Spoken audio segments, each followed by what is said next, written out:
I could be there at 9.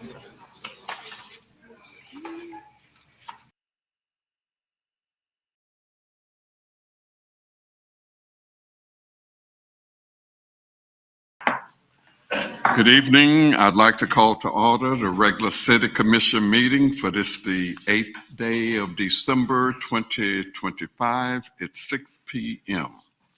Can I get a roll call, please? Commissioner Dollison. Here. Commissioner Mercer. Here. Commissioner Dantzler. Here. Mayor Pro Tem Yates. Here. And Mayor Birdsong. Here. We will have an invocation by Pastor Jonathan Winfrey of the Redeemer City Church, and we be led in the Pledge of Allegiance by Vanessa Castillo, MMC City Clerk. Please stand if able. Let's pray. Father in heaven, having just finished Thanksgiving, we're full of gratitude as we gather. And as we begin another commission meeting, we're grateful for these, our commissioners, our city manager, the many department directors, supervisors, employees, volunteers. Thank you for their varied contributions and the specific skill sets that you've entrusted to them.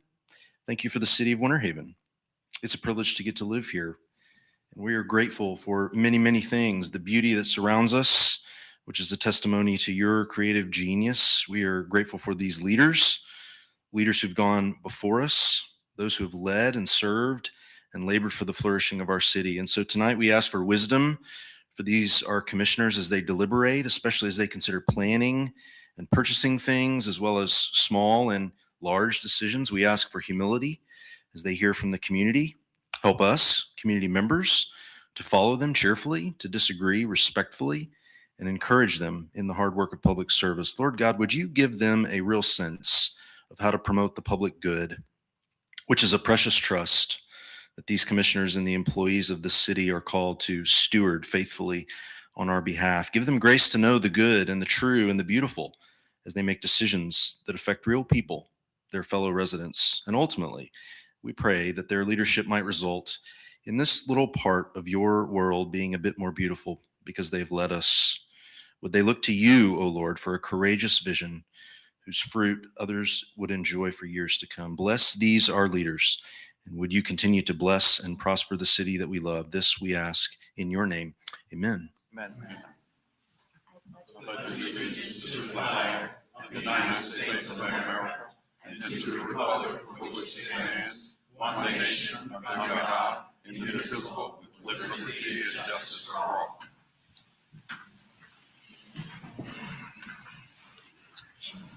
Okay, we have no presentations. We have no developments of note.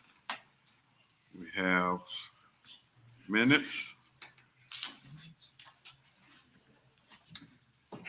Mr. Mayor, There aren't any. No minutes. Next is comments from the audience, and 3 people have signed up to speak. And Dan, you signed up first, but you're going to be last because you want to speak on item 10B.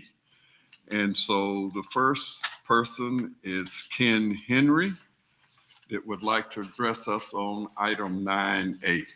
But what I'm going to do, Ken, is we're going to, when I open the public hearing, then I will allow you to come forward and speak.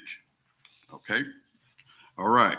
Ordinance is second reading, public hearing 02536. Would you read by title only, city attorney?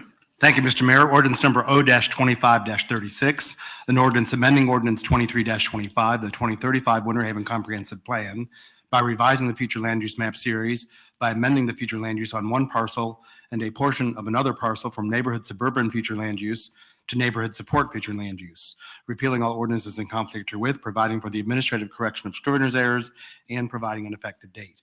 The general location, the subject property, is generally located at the northeast corner of the intersection of Thompson Nursery Road and Cunningham Road, and south of Thompson Nursery Road, approximately 330 feet east of Cunningham Road. The area covered by this request is 46.21 plus or minus acres. Thank you. Thank you. City manager. Mayor and Commissioners, VMAR DEV LLC and Cunningham Investors LLC request the city amend the 2035 future land use map from neighborhood suburban future land use to neighborhood support future land use, and rezone the same parcel and a portion of another parcel from planned unit development zoning district to commercial highway C3 zoning. This subject property is 46.21 plus or minus acres and is generally located at the northeast corner of the intersection of Thompson Nursery Road and Cunningham Road and south of Thompson Nursery Road, approximately 330 feet east of Cunningham Road. Subject property is currently subject to PUD Ordinance 02172. The parcel located north of Thompson Nursery Road is an open space tract in Villamar Phase 7. The portion of a parcel located south of Thompson Nursery Road was intended to be Villamar Phase 8 and consists of 219 single-family homes. The petitioners propose to develop the property with commercial uses. The table within your chart identifies the infrastructural impacts. There's no direct financial impact to the city with these requests. The Planning Commission at its November 3rd, 2025 regular meeting voted to recommend approval of these requests. 2 members of the public spoke with concerns about traffic, flooding, and potential crime. Staff's review of these requests yields the following conclusions. The proposed neighborhood support future land use in C3 zoning district is consistent with the subject property's frontage on an arterial road in close proximity to intersections with collector roads. The city's 2035 comprehensive plan encourages commercial uses to focus into nodes centered around key intersections within the city. Further supporting this request is the presence of 1,792 residential units in the Villamar subdivision alone and presence of 1,000 plus additional housing units within a short distance. Close proximity of these neighborhoods to this proposed development has the ability to reduce the number of and the length of vehicle trips onto the surrounding roadway network through a more compact development pattern as advocated in the comprehensive plan's transportation element, objective 2.1. And finally, there is sufficient public infrastructure capacity to accommodate the maximum theoretical development under C3. Staff recommends the City Commission approve Ordinance 02536 on second and final reading. Thank you. Thank you, Commissioners. Mr. Mayor, Yes, make a motion to approve ordinance 02536 on second reading and public hearing. okay, thank you. I will now close the commission meeting and open the public hearing.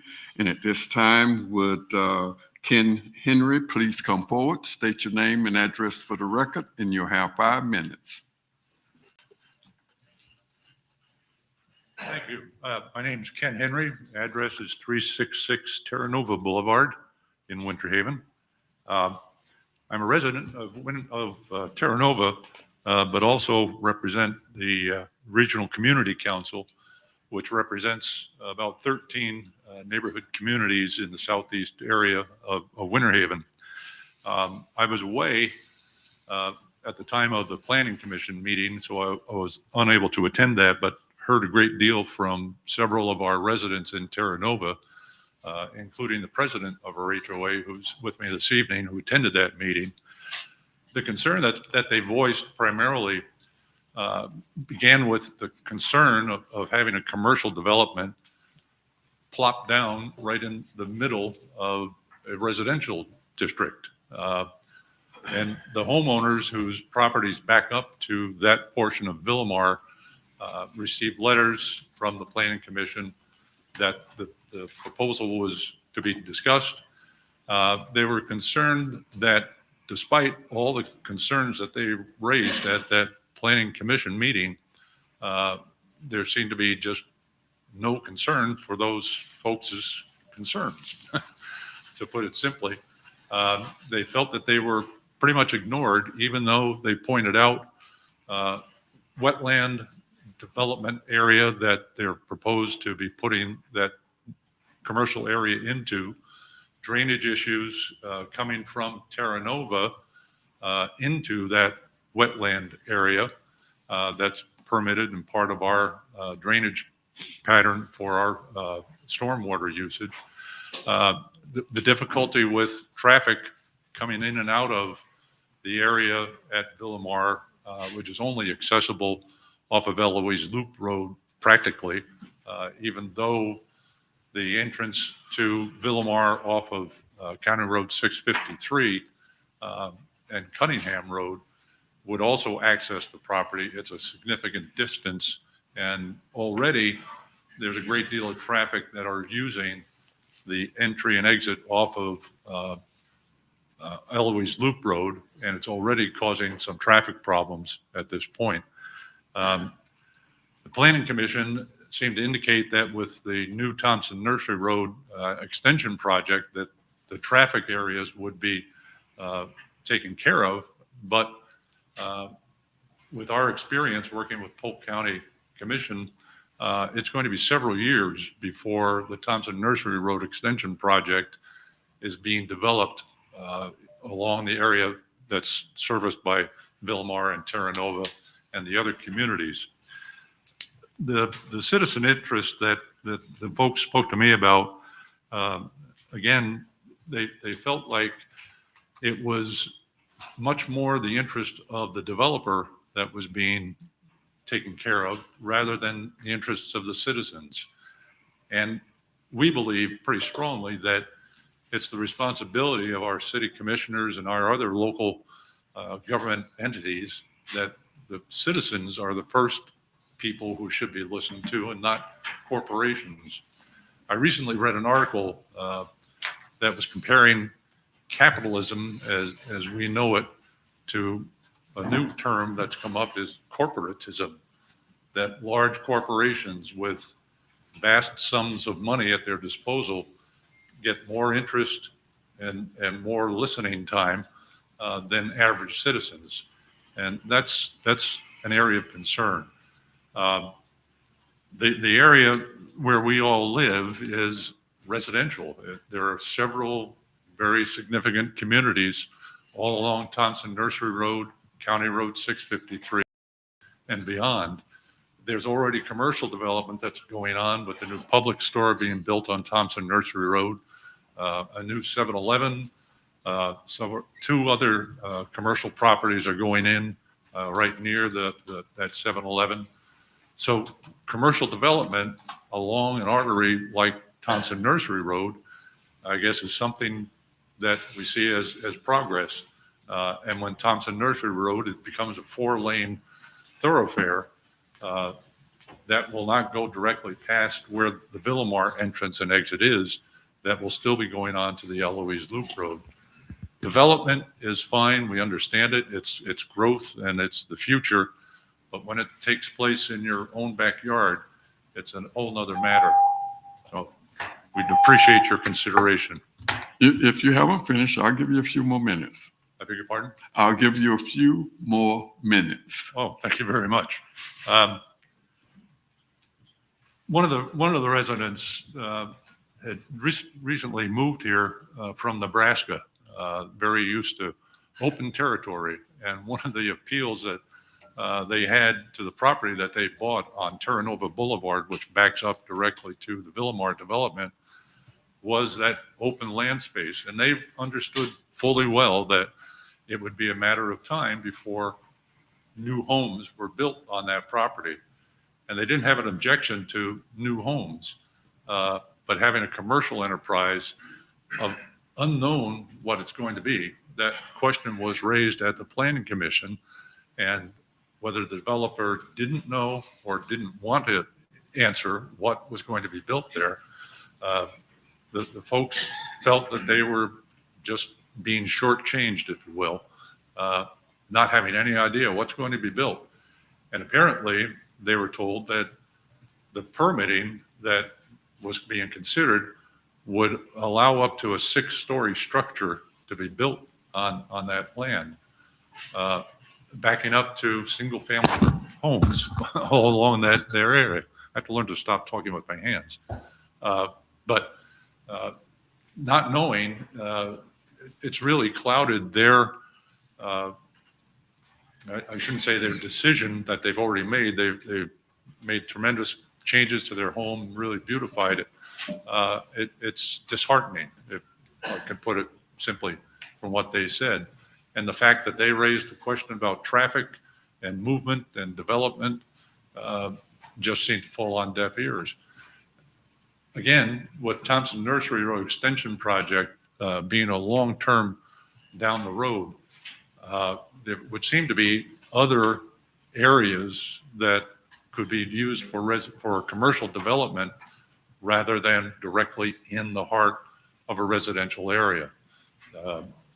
Obviously, we have no control over how those residential areas are built. And as anyone you could speak with in the community, there's a great deal of concern about how much development is taking place. And at one of the Winter Haven, or pardon me, one of the Polk County Commission meetings that we attended and spoke at, we raised the concern that County Executive Bill Beasley had made the statement that Polk County is changing. It's becoming urban. It's no longer suburban. And a lot of folks have moved here from places like Nebraska and Michigan and Pennsylvania and all over for what Winter Haven has to offer, or perhaps had to offer, Polk County in general, being a very beautiful residential area. Seeing it develop as fast as it is, and the traffic and the other infrastructure issues that develop with that growth are serious areas of concern and serious things to consider. Replacing residential with a commercial development, again, would seem to be something that could be put into a better location than in the middle of a residential area. And President of our HOA is here and can address some other concerns that were raised at that meeting with firsthand knowledge. And I'll thank you for your time and your attention to a significant and real concern. So right, thank you. Mayor. Dan Kozinski, did I say it right? Well, all right, well, come in and straighten me out. State your name and address for the record, please. My name is David Koszewski, and Kozinski. I live at 226 Terra Nova Boulevard, Winter Haven, Florida. I am the HOA president of Terra Nova, and I was here at the last meeting. And do you all have the picture that's being shown to everybody? Yes. Okay, great. Few concerns. Number one, as you look into the upper right-hand corner, you see a lake and a pond. Then you see, as you come down in the red area, you'll notice that there's a shaded area that's like a little bit lighter than the rest. It's like almost a rectangle. That area becomes a swamp when we have heavy rains or a hurricane. So that's all overflow. And that's goes out from where the houses are now, about approximately 100 yards. And I can tell you, there used to be cattle there. And when the cattle were there, when they walked, they actually sloshed and it was up to the bottom of their stomachs. So you're looking at about 2.5, 3 feet of water. My concern when I was talking to the planning committee was, what are they going to do to take care of that? Because there's an area from our Terra Nova area that actually overflows. It's an overflow from our streets, and that overflows into that area. It's always been that way for the last 20 years. If they raise that land and do something with that, you close off that area, you're going to have flooding into all those homes. I can tell you that for sure that water floods all the way from those pond or that lake there, because we actually had alligators right next to my house at 226 Terra Nova. We had a 2-foot, a 3-foot, and a 4-foot alligator. They all came from that pond. So it is deep enough to do that. They actually were swimming right around the cattle. It was kind of an interesting thing. But that's one concern. My second concern, as Ken brought up, is this isn't at an intersection that's just an intersection that comes to a four-lane situation. This now curves into the Villamar area before you ever get to that stop sign that they're hoping to plan to do in the next few years. When I talked to the planning committee and asked the developers of Villamar, they said, well, they would probably be doing something there in the next 6 months or a year. The planning committee says, oh yeah, that'll all be ready. Now I know, and you know, that that road is not going to be ready in the next 6 months or a year. That's not going to be happening till at least 2028, maybe 2029 or 2030. So now you're going to put in a commercial area that isn't ready for development with the roads. So how does that impact that? Because right now, coming out of Villamar, they have one road that they utilize that cars can get in and out, but they have a whole nother section, the wider section, that's blocked off because that's supposed to interconnect with Thompson Nursery.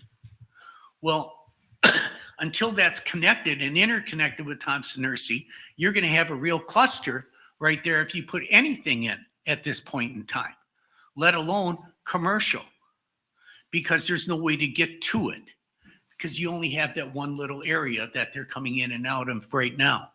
There's a little street, a little going one each way, one car each way. And it's a mess because there's just a little stop sign there and they all are zipping along Thompson Nursery. So it doesn't work at this moment. If you put this in 3 years from now or 4 years from now, when you have the roadway there, and then you do that, maybe you can make it work. But at this point in time, it really makes no sense. Also, if you're going to do this and as a committee, you're going to approve this, you really want to know what's going to go on with all that water that's going to be there. How is that going to work? How is that going to impact the homes that are already there? Because these are $400,000 and $500,000 and $600,000 homes. The people are not going to be very happy. I already have people in Terra Nova that aren't happy with Villamar because of the dust that they're creating with the homes that they're building now. We've got, most of these people have pools and they've got a half an inch and an inch of dust. I've been over to Villamar and asked them about water trucks. And they get water trucks out there for a week or two and then all of a sudden they're gone. So now you're going to do more over here and you're going to upset the people over here and you're going to end up having a lawsuit between Terra Nova and Villamar. All right, Guess I'll my give you a time's few more minutes. Sorry. So in conclusion, I guess, I'm not necessarily against what you're trying to do. I understand what you're trying to do. But at this point in time, to say, yes, go ahead with this, I think it's a mistake because there's no way that that infrastructure is ready for this. It's just not ready. And you need more answers of what's going on with that area before you make a decision. You need to know what's going to happen with all that water that's going to be happening there. Thank you very much. Thank you. Is there anyone else that would like to come forward, state your name and address for the record that didn't actually sign up? Sure. John Bandon with Wooden Associates Engineering, 1925 Bartow Road, Lakeland, Florida, 33801. Thank you, commissioners, for your time tonight. I'm here on behalf of the applicant and just wanted to run through maybe a couple points of the application and maybe address some of the concerns too that we've heard. I think when we started this process, we sat down with city staff and kind of talk through some of the concerns about this area, talk through what was already approved for this site, which was residential, and then kind of talk through the need for additional commercial here in this section of town. We've, like it's mentioned in the staff report, Villamar alone is almost 1,800 single family units. So really the goal here is to meet parts of the city's comprehensive plan, which encourages commercial use focused at key intersections within the city. And although Thompson Nursery is not complete, and although the intersection there at Thompson Nursery and Eloise Loop is not complete, the goal here is to start the planning for that now, because that will be a key intersection there in the city. And there's really, if you look at a map, there's really no other. This is kind of the only opportunity to have commercial at that intersection. You've got stormwater ponds kind of along the rest of Thompson Nursery. And you've got the water treatment plant there across the street. So really, this is the only opportunity to have commercial at kind of a key node where you have a lot of residential in that part of the city, and then more residential coming. So it's a way to meet that that need for commercial. It's also, like it's mentioned in the staff report, provides an opportunity there to shorten existing trip lengths. Essentially, everybody in this part of town has to head up to Cypress Gardens Boulevard for commercial uses. So all that traffic either is on Ruby Lake or Old Helena. So really, it's a way to capture those trips, shorten trip lengths by providing additional commercial there at a key intersection. Kind of to address concerns that we've heard. Yes, the use is not known at this time. We're still essentially in the planning phases. But as far as drainage, this site was permitted for residential already with Swift Mud and with the city. So if you look at those plans, you'll see there's a significant amount of this site that is going to be dedicated to stormwater and to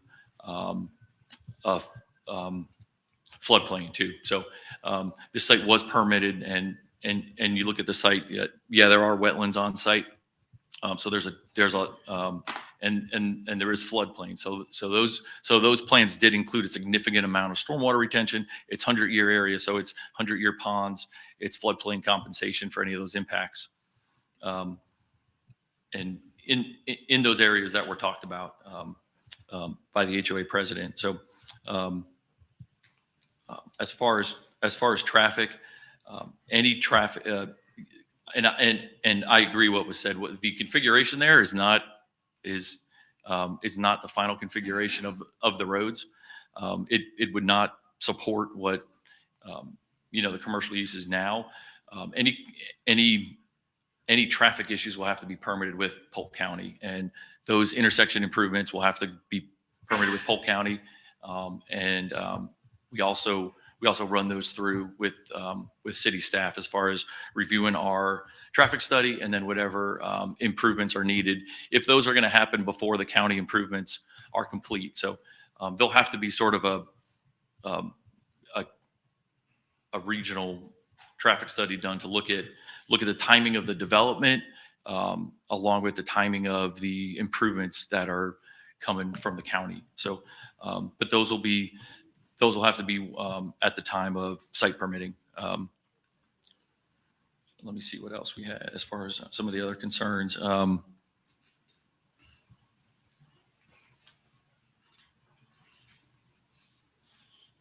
Yeah, as far as drainage. Oh, sorry. You can continue. Okay. But no, I'm happy to take any questions. Happy to address any other concerns anybody happens to have, or just answer any questions about the development too. All right. Thank you. Thank you. Mayor, I got a question. Okay. I had a question for you when you get back up, if you don't mind. So you said there's nothing planned at this moment for that property, correct?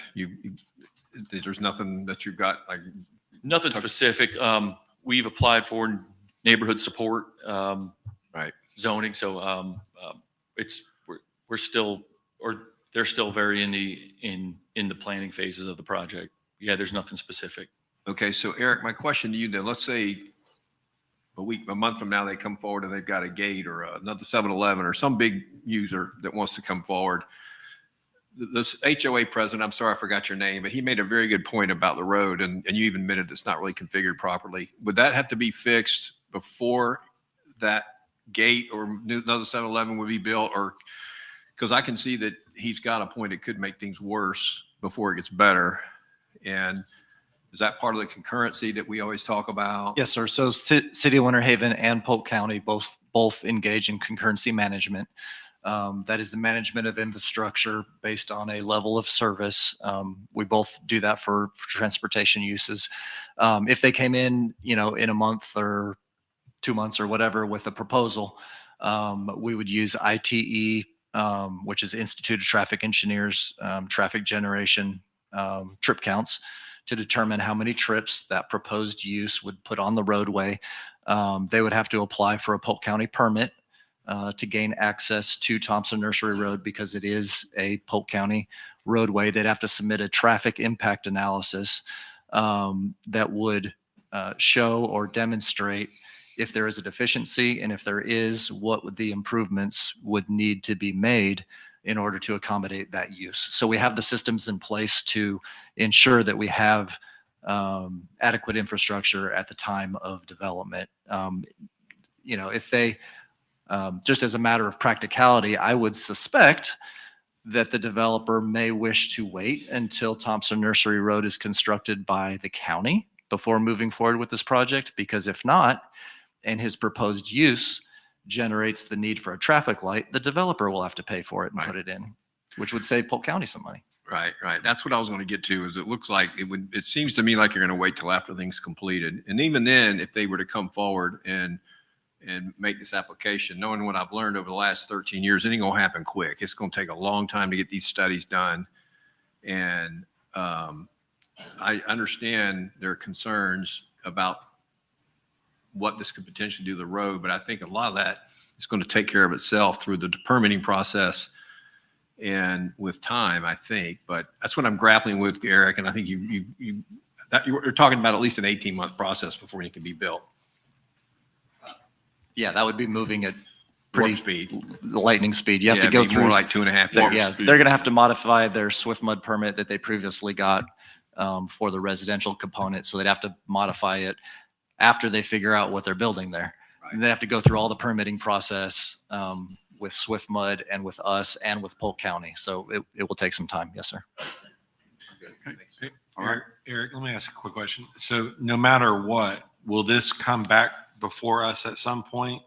Or would they, is there a way that they could navigate and build what they want to build without us ever having to see this again under this zoning request? The only way it would come back before you is if they're proposing a use that's not allowed in the zoning district. Then they'd have to do a zoning modification of some sort.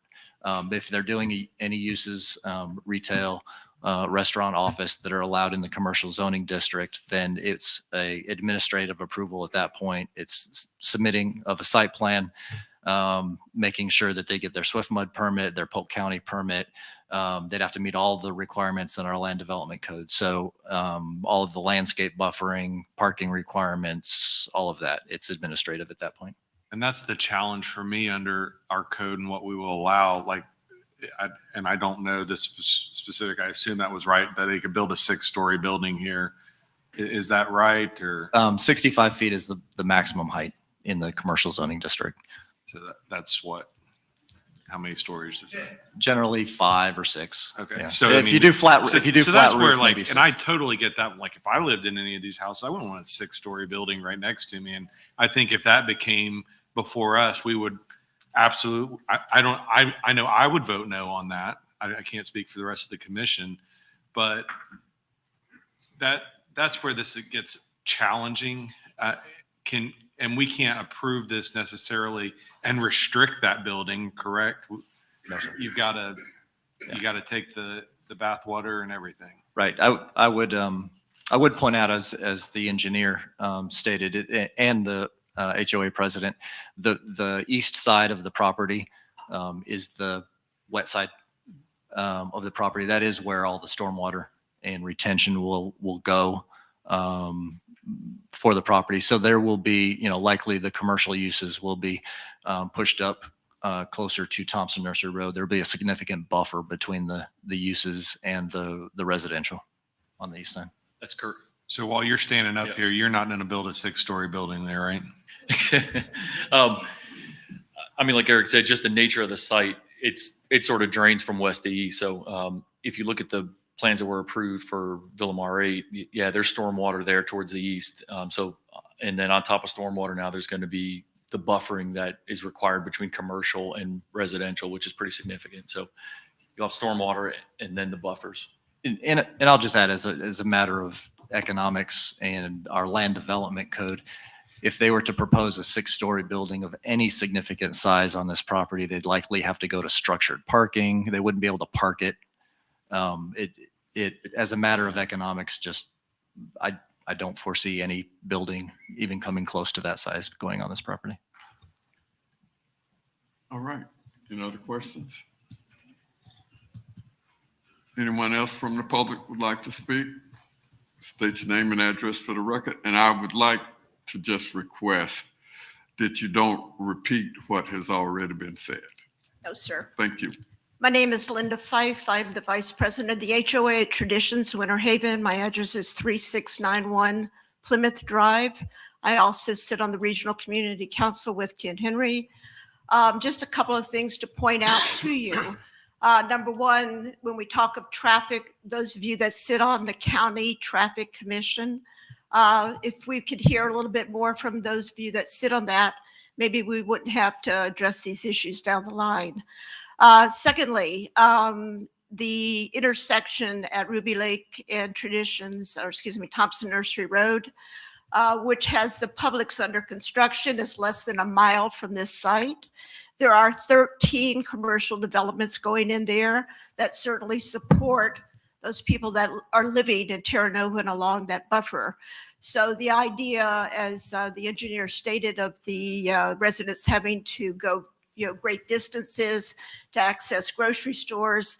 My conversation with Publix at this point, the additional 8 stores that are connected to the Publix, that towers up and above the fence line of our community.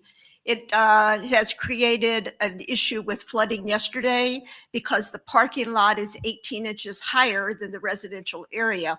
So when we talk about runoff from commercial development, this being a wet area, they would have to bring in fill to lift this up and to make it stable for construction.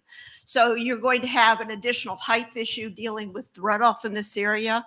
And I think if you look back right now at what's going on at Thompson Nursery Road and West Lake Ruby, and you see the impact of the Publix there.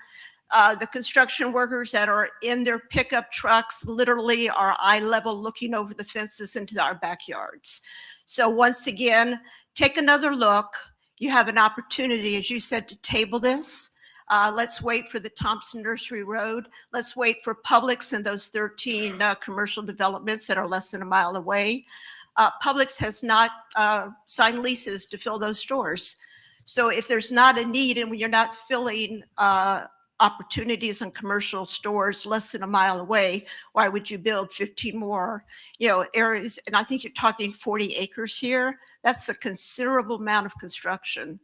And once again, the city of Winter Haven has no noise ordinance. We start at 4:00 in the morning on construction noise. And again, this backs up to our neighborhood. You're looking at construction and noise that comes from construction impacting the Terra Nova people. So once again, thank you. And I strongly suggest that you table this at this point. Thank you. Thank you. Anyone else?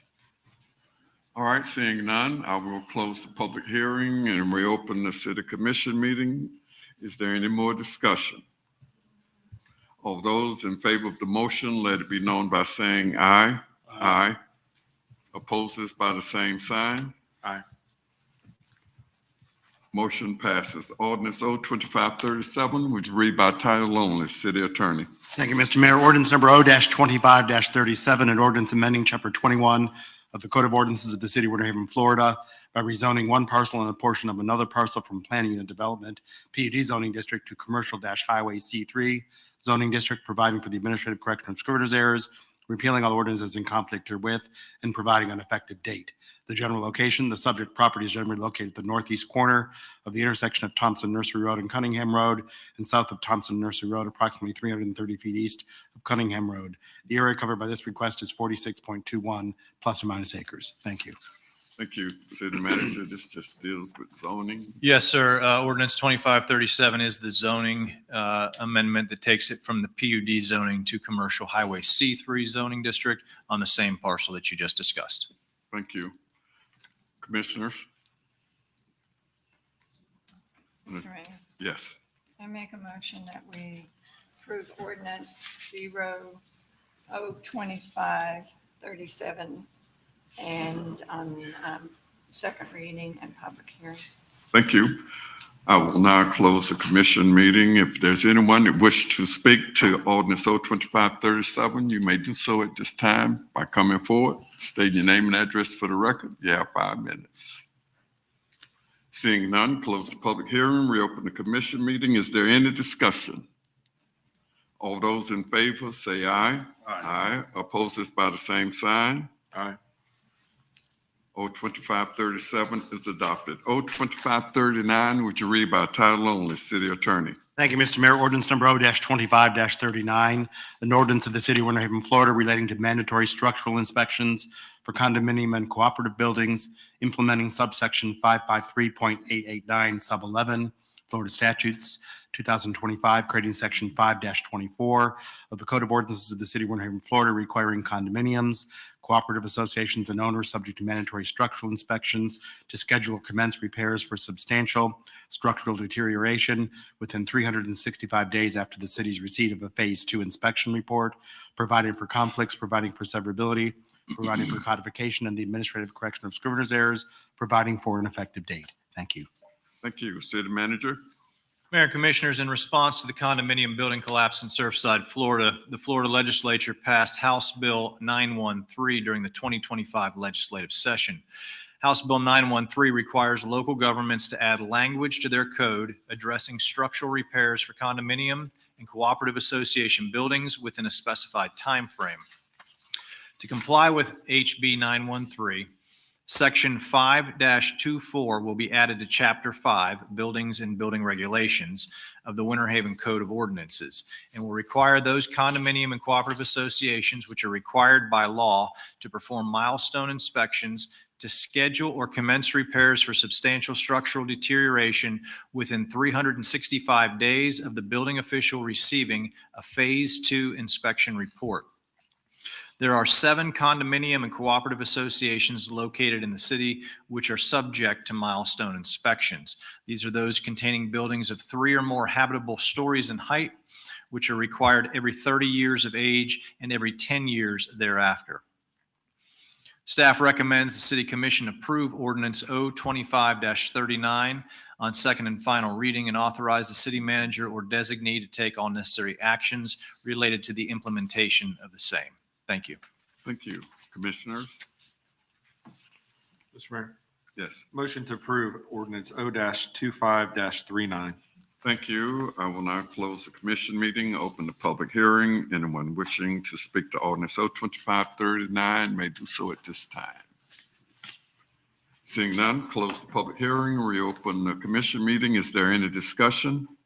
I had a quick question. Yes. T, what are the 5 developments in Winter Haven that are subject to this? You said there was 5. I think there's 7, I think is what 7? I've read. Yes, sir. You know what they are right offhand, or is it? The Catholic Towers over by the skate park. There's one on the south side of Spring Lake. South Lake Howard. South Lake Howard, I think. The east side of 17, that one's over 3 stories, so it'd be subject to it. One off First Street there by 20 on Second or something behind Have that. to be 3 stories in their condo Yeah. buildings or condo associations. So we can provide that list to the commission. Right. I want to make sure we have it right for you. All right. Any other questions? All those in favor of the motion, let it be known by saying aye. Aye. Opposed by the same sign. Hearing none. O-2539 is adopted. O-2540, would you read by title only, City Attorney? Thank you, Mr. Mayor. Ordinance number O-25-40, an ordinance of the City of Winter Haven, Florida, recognizing a contribution from the estate of Velma Sewell Daniels in the amount of $258,079.07 to the Winter Haven Public Library, amending ordinance number O-25-29, adopting the City of Winter Haven budget for the fiscal year 2025-2026, providing for severability and providing for an effective date. Thank you. Thank you. City Manager? Mayor and Commissioners, the city received a bequest in the amount of $258,879.07 from the estate of Velma Sewell Daniels. Reflects her lifelong commitment to literacy and the advancement of public library services in the community. To properly record this contribution, The current fiscal year budget will be amended to reflect an increase in the library fund under other contributions revenue account and make the funds available for library-related expenditures within that library fund. Staff recommends City Commission adopt ordinance O25-40, which amends the budget to recognize a contribution in the amount of $258,879.07 by increasing the library fund's other contributions revenue account, offset by a corresponding increase to the materials expenditure account. Thank you. Thank you. Commissioners? Mr. Mayor, make a motion to approve ordinance O2540. Thank you. I will close the commission meeting, open the public hearing. Anyone wishing to speak to ordinance O2540 may do so at this time.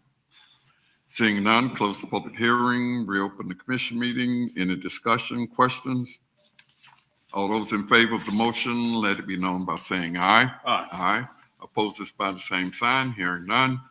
O2540 is adopted. O2541, which read by title only, City Attorney. Thank you, Mr. Mayor. Ordinance number O-25-41, an ordinance of the City of Winter Haven, Florida, recognizing the roll forward of open purchase orders from fiscal year 2024-2025 to fiscal year 2025-2026, amending ordinance number O-25-29, appropriation of funds for defraying the expenses of the municipal government of the City of Winter Haven for the fiscal year commencing October 1, 2025, providing for severability and providing an effective date. Thank you. Thank you, City Manager. Mayor and Commissioners, pursuant to Florida Statute 166.241, the City Commission may amend the budget by ordinance to appropriate and expend funds that were not anticipated in the originally approved budget. Purchase order roll forwards represent contractual or encumbered obligations that were approved in fiscal year 2024-2025, but not fully expended by year end. The total value of the rolled forward purchase orders affects current year budget. However, this action does not constitute new spending. Rather, it reflects the continuation of previously approved obligations. The total budget amendment of $58,118,080.31 reflects outstanding encumbrances as of September 30th, 2025. Staff recommends City Commission approve ordinance O-25-41 on second and final reading, authorizing a budget amendment to roll forward open purchase orders from fiscal year 24-25 to fiscal year 25-26. Thank you. Thank you, Commissioners. Mr. Mayor. Yes. Motion to approve ordinance O2541, second reading and public hearing. Thank you. I will close the commission meeting, open the public hearing. Anyone wishing to speak to this ordinance may do so at this time. Seeing none, close the public hearing, reopen the commission meeting. Is there any discussion? All those in favor say aye. Aye. Opposed by the same sign. Hearing none. O-2541 is adopted. O-2542. Would you read by title only, City Attorney? Thank you, Mr. Mayor. Ordinance number O-25-42, an ordinance amending ordinance number O-24-44, appropriation of funds for defraying the expenses of the municipal government of the City of Winter Haven for the fiscal year commencing October 1, 2024, providing for severability and providing an effective date. Thank you. Thank you, City Manager. Mayor and Commissioners, pursuant to Florida Statute 166.241, the city may amend its budget within 60 days of the fiscal year end. As part of review for fiscal year 24-25, staff evaluated project expenditures to ensure adequate budget authorization existed within the fiscal year in which the costs were incurred. During this process, it was determined that several projects require budget adjustments to fully fund expenditures. All budget amendments pertain to the prior fiscal year and are limited to the reallocation of existing resources within and between funds. No new or additional funding is required, and there is no financial impact to the current fiscal year's operation. Staff recommends passage of ordinance O-25-42 on second and final reading, which authorizes and approves the subject budget amendments to the prior fiscal year budget to ensure compliance with financial reporting requirements and to accurately reflect project expenditures completed within fiscal year 24-25. Thank you. Thank you, Commissioners. Mr. Mayor. Yes. Motion to approve ordinance O-2542 and second reading and public hearing. Thank you. I will close the commission meeting, open the public hearing. Anyone wishing to speak to this ordinance may do so at this time. Seeing none, close the public hearing, reopen the commission meeting. Any discussion, questions? All those in favor of the motion, let it be known by saying aye. Aye. Opposes by the same sign. Hearing none, O 2542 is adopted. Commissioners, you have the consent agenda. Mr. Mayor, Yes, motion to approve the consent agenda in its entirety. thank you. I will now close the commission meeting and open the public hearing. And so, Dan, you can now come forward, state your name and address for the record, since you want to speak to item 10. Hi, how are you doing? I'm Dan Chesnick. I live at 861 Oleander Drive Southeast, right here in Winter Haven. I won't take much time. You see that there's a note there to extend the lease or the use agreement for the Theater Winter Haven and the Ritz. The reason we're asking for that is because it allows me to check the right box on a grant request for the state. Because we are now we have that use agreement. It opens us up to apply for facilities grants. And we applied for one this summer. It got kicked back to us because the window was too short. They like a long-term stay in the place you're going to be, so they don't fund projects where you're ultimately rolling out of that building. And that's their rule across the state. So we were able to dodge that bullet this year with a letter of intent and saying we were going to bring it back to the full commission. The grant that we applied for was to replace all the remaining incandescent lighting units in all 4 of the stages. So the main stage, the Norman Linwood Small second stage, the Ghost Light Lounge, and the Ritz, and to replace all analog equipment with digital equipment. The biggest benefit of that is that it would save approximately 87% in utility bills at those locations. So that would be fantastic. The total cost for those whole projects would be $273,598. For every dollar or for every $2 we spend, the state would spend $1. So we were asking for $91,199 from the state. This has already been vetted by the state. We scored a 93% on our grant request, which was the 3rd highest in the state. So if when they get to the budget in July, they actually fund these things, we have a pretty good shot of getting it. So that was the whole reason for this. All right. Thank you. Thank you. Anyone else? Close the public hearing, reopen the commission meeting. Any discussion? All those in favor of the motion, let it be known by saying aye. Aye. Opposes by the same sign. Here none. The consent agenda is adopted in its entirety. All right. Resolutions. Resolution R2552, which you read by title only, City Attorney. Thank you, Mr. Mayor. Resolution R-25-52, a resolution vacating a portion of an improved public right-of-way consisting of a 40 to 60-foot wide north-south platted right-of-way lying west of lots 1, 4, 5, 8, 9, 12, 13, and 16, and lying east of lots 2, 3, 6, 7, 10, 11, and 15, is shown in the Lake Eloise subdivision as recorded in Plat Book 3, page 57, Public Records of Polk County, Florida, lying in Section 4, Township 29 South, Range 26 East, Polk County, Florida, and lying west of the northern 230 feet of the park tract of the Valhalla subdivision as recorded in Plat Book 67, page 34, Public Records of Polk County, Florida, lying in Section 09, Township 29 South, Range 26 East, Polk County, Florida, and east of Tract Q of the Harmony on Lake Eloise Phase 3A subdivision, as recorded in Plat Book 208, pages 23 to 28. Public Records of Polk County, Florida, lying in Section 4, Township 29 South, Range 26 East, Polk County, Florida, providing for the administrative correction of scrivener's errors, severability, and providing for an effective date. General location, the improved right-of-way located approximately 1,800 feet north of Eloise Loop Road, northwest of the entrance to the Valhalla subdivision, and south of Shell Road. Thank you. Thank you. City Manager. Thank you, Mr. Mayor. I'm going to ask Deputy City Manager Carnevale to present these next 4 items.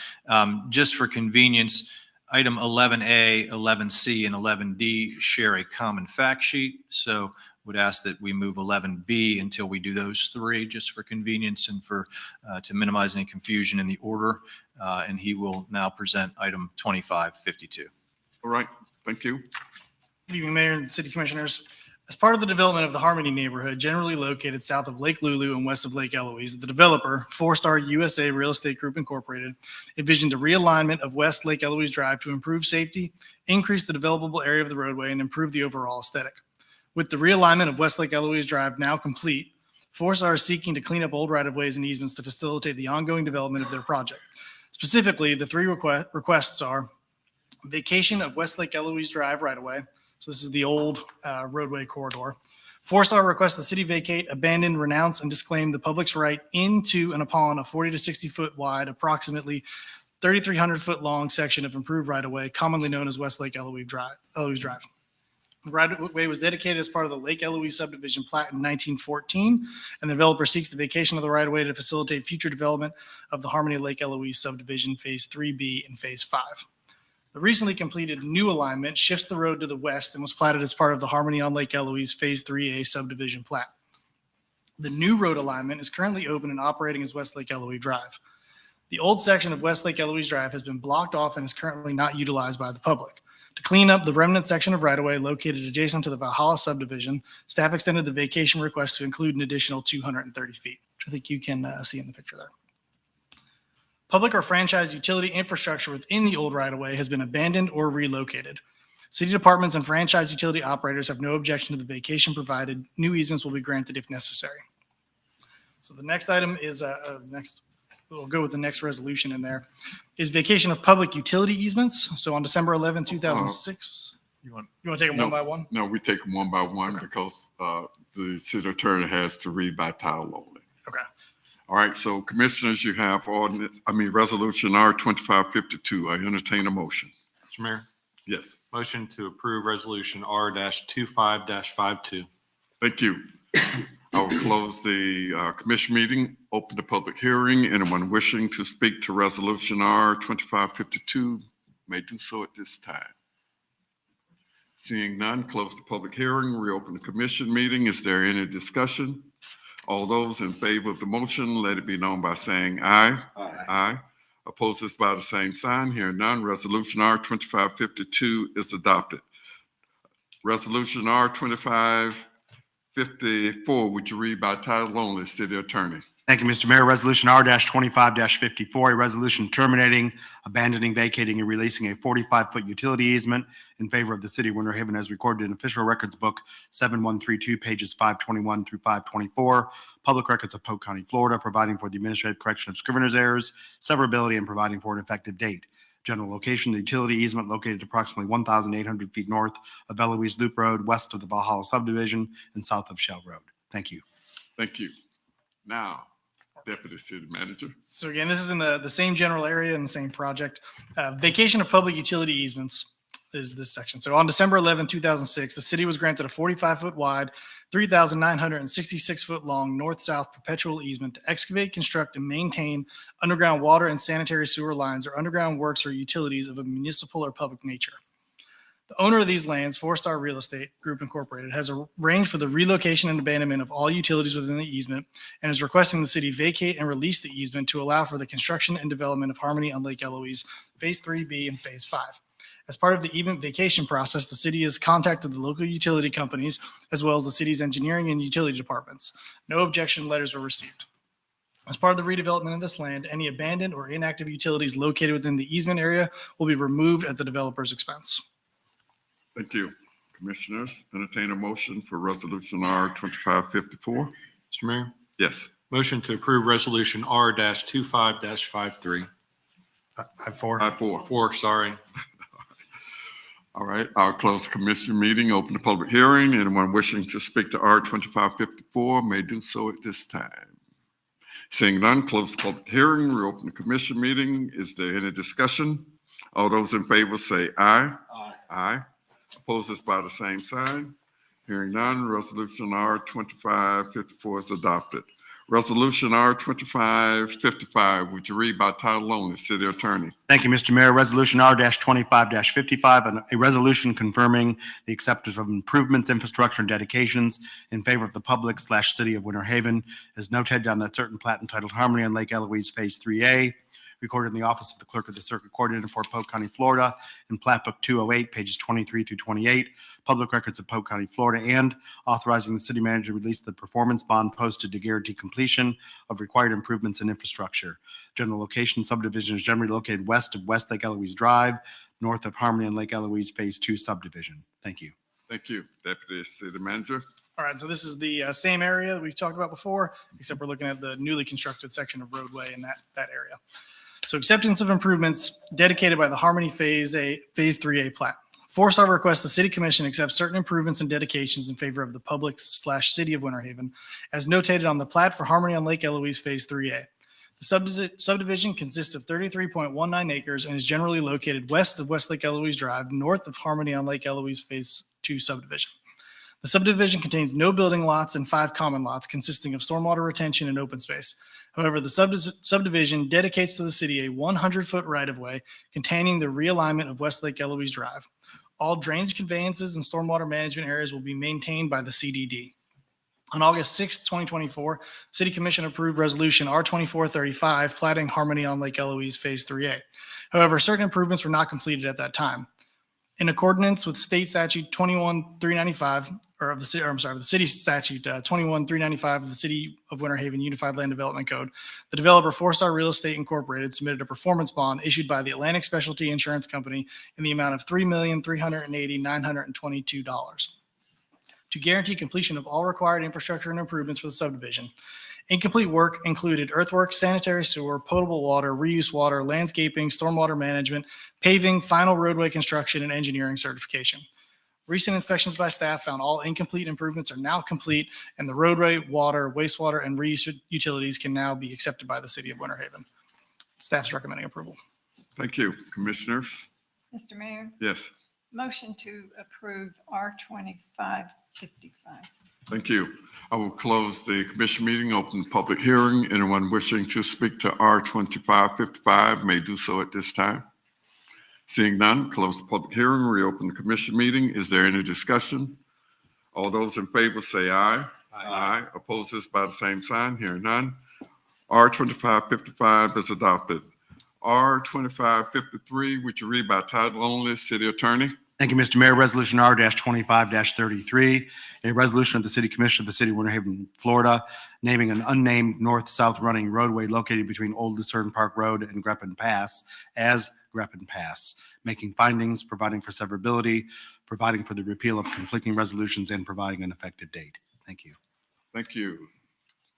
Deputy City Manager, you going to take this one as well? Yes, sir. Thank you. All right. R2553, to serve the Lake Lucerne 2 subdivision, an existing 50-foot unnamed, unimproved right-of-way extending from Old Lucerne Park Road was improved to city standards for public use. As this platted right-of-way was already in existence when Lake Lucerne 2 was platted in October of 2022, it was not included in the subdivision plat and therefore not officially named. The unnamed roadway connects to Greppin Pass, which is a short right-of-way stub out platted as part of the Lake Lucerne Phase 6 subdivision. Polk County E911 addressing recently contacted the city regarding the need to formally name the unnamed roadway to improve emergency response. As this roadway connects to the existing Greppin Pass, it was determined this is the best name to assign it as it represents an extension of the existing Greppin Pass. Additionally, there are 9 houses accessing this roadway. Each was previously assigned a Greppin Pass address. Should Resolution R2553 be approved by the City Commission, the Polk County E911 Addressing Office will notify affected emergency response agencies and other government agencies. The Addressing Office will also coordinate the posting of appropriate roadway signs with the city's Streets and Drainage Division once approved. There will be a small financial impact to cover the cost of adding proper street name signage at the intersection of Old Lucerne Park Road, which will be accounted for in funding from the streets budget for sign materials. Staff recommends the City Commission approve R2553 and authorize the city manager or his designee to take all necessary actions related thereto. Thank you, Commissioners. Mr. Mayor, Yes, motion to approve R2553. thank you. I will close the commission meeting. Anyone wishing to speak to R2553 may do so at this time. Seeing none, close the public hearing, reopen the commission meeting. Any discussion? All those in favor say aye. Aye. Opposed by the same sign. Hearing none. Resolution R2553 is adopted. R2556. Do we need to read by title only? Yes, sir. Oh. Go ahead. City Attorney. Thank you, Mr. Mayor. Resolution R-25-56, a resolution of the City Commission of the City of Winter Haven, Florida, supporting, approving, and authorizing the Winter Haven Tennis Center naming as recommended by the City of Winter Haven City Commission and City Administration, and directing the city manager to take all necessary actions in order to accomplish same, making findings, providing severability, repeal of conflicting resolutions, and the administrative correction of scrivener's errors, and providing for an effective date. Thank you. Thank you, City Manager. Mayor and Commissioners, the city does not have a formal policy or procedure for naming facilities in recognition of individuals who have made significant contributions to Winter Haven through their service and impact. The most recent facility naming considered and approved by the City Commission was the Reuben Williams Sports Complex, the James Schoolboy Tuggerson baseball fields at Reuben Williams Sports Complex, and the Otis Birdsong Gymnasium at the new Winter Haven Recreation and Cultural Center. These were approved via resolution on January 8th, 2024. In 2017, the city began construction of a new state-of-the-art tennis and pickleball facility located on 3rd Street Northwest. This involved raising the entirety of the former tennis center. The new Winter Haven Tennis Center officially opened in May of 2018. Having been elected to the City Commission during a special election held April 2nd, 2013, and having been re-elected unopposed in 2013, 2017, and 2023, Commissioner Bradley T. Dantzler is the third longest tenured commissioner in Winter Haven's history, having served 12 years and 8 months, and has served in the role of mayor for 8 years, which is longer than any other mayor in Winter Haven's history. On August 25th, 2025, Commissioner Dantzler announced that he would not seek re-election. Thus, he will officially leave office January 12th, 2026. Throughout his service as mayor and city commissioner, Commissioner Dantzler has been a strong supporter of improvements associated with city's parks and recreation facilities. He was a driving catalyst and advocate in securing funding for the Winter Haven Tennis Center and directly involved as a city commission liaison during its design and construction. Resolution R-2556 officially renames the current Winter Haven Tennis Center as the Bradley T. Dantzler Tennis Center in recognition of his service to the citizens of Winter Haven as a city commissioner and unwavering advocate for recreational facilities, programs, and opportunities.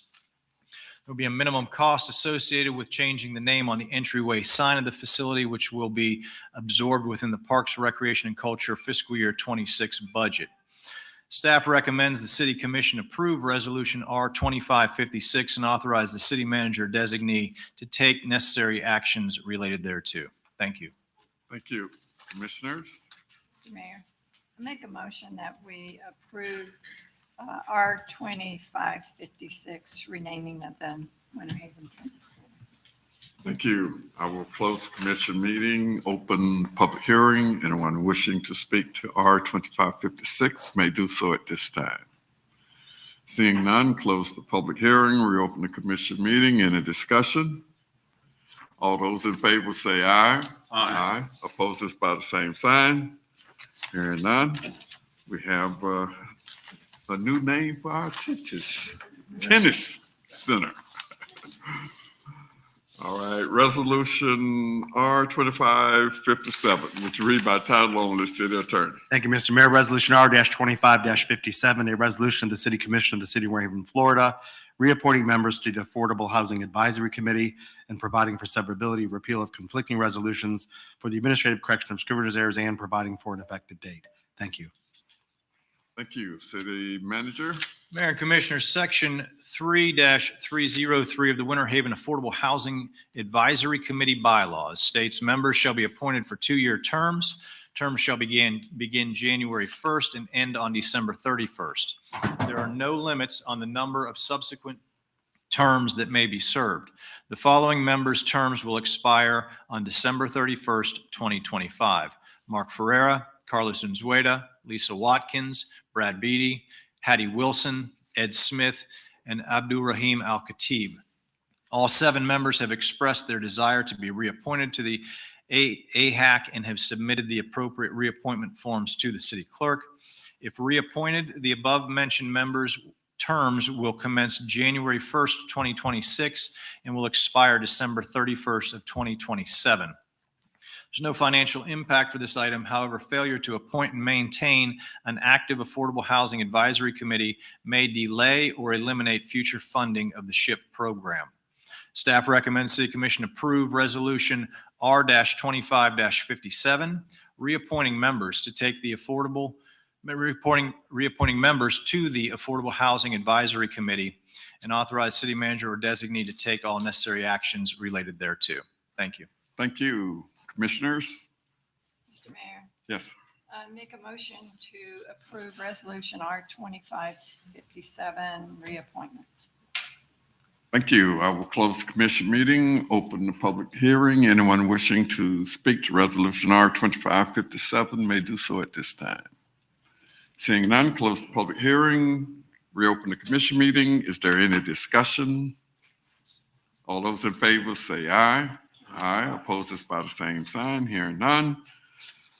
Resolution R 2557 is adopted. Resolution R 2557. R 2558, would you read by title only, City Attorney? Thank you, Mr. Mayor. Resolution R-25-58, a resolution of the City Commission of the City of Winter Haven, Florida, relating to public-private partnerships, making certain findings regarding an unsolicited proposal received October 13th, 2025 from 610 LLC for the construction of a new city parking garage to be generally located northeast of the intersection of 3rd Street Southwest and Avenue C Southwest, determining the proposal from 610 LLC to be in the public's interest, and authorizing the city to proceed with the unsolicited proposal pursuant to Section 255063, Parent 3, Parent C, Florida Statutes 2025, establishing a date for the commencement of activities relating to the new city parking garage project, authorizing the city manager and city attorney to negotiate a comprehensive agreement for construction, purchase, and sale, approving a public interest determination report,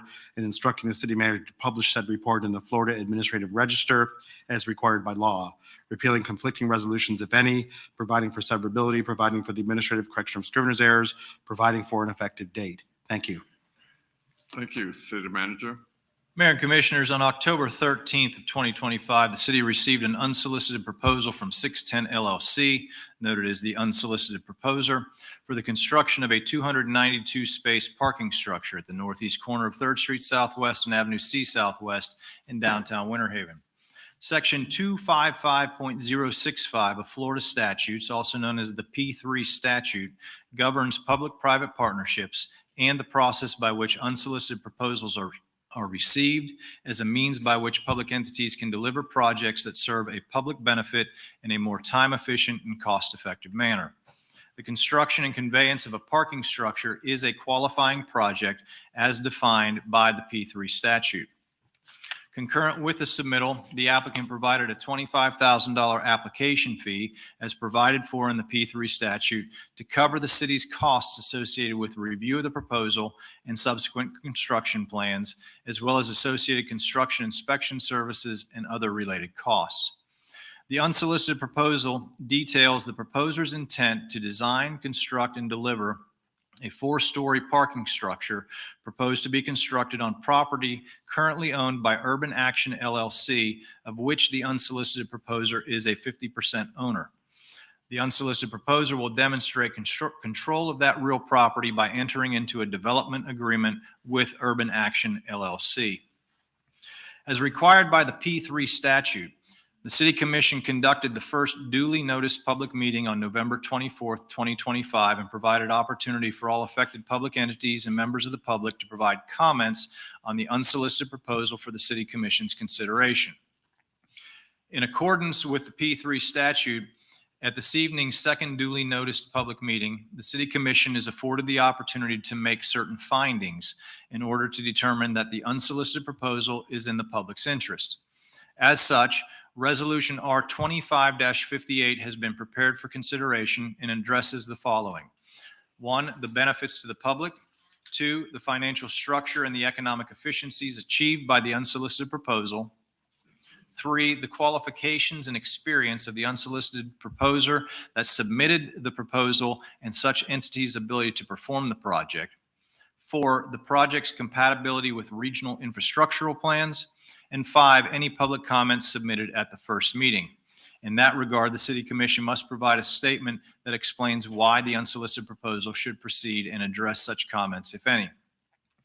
Resolution 2558 constitutes a report that includes the public interest determination and the factors considered in making such public interest determination.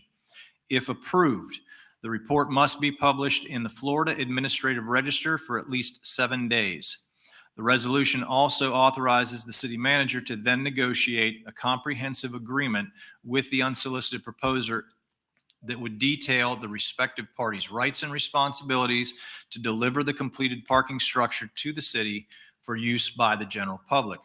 And such a comprehensive agreement will be presented to the City Commission at a third duly noticed public meeting for consideration and approval. There's no direct financial impact with this evening's request. However, should the commission accept the unsolicited proposal and enter into a comprehensive agreement with the proposer at that third duly noticed public meeting, the total anticipated cost for delivery of the 292 space parking structure is $10,217,496. Staff recommends the City Commission approve Resolution 2558, direct staff to publish same to the Florida Administrative Register, and authorize the city manager and city attorney to negotiate a comprehensive agreement for future consideration by the City Commission. Mayor and Commissioners, it's my understanding that representatives of the unsolicited proposer are here this evening and are available to answer questions and provide further information as may be requested by the commission. And Thank you. Mr. Mayor, Commissioner, just for the record, the staff report notates that the attachments and as included as part of your agenda tonight is the actual resolution, which has 3 exhibits, as well as the report of public comments that were received at the November 24th, 2025 meeting that the city manager alluded to, along with responses, as well as the Downtown Strategic Parking and Mobility Master Plan that was conducted in 2022. Thank you. Thank you. Commissioners?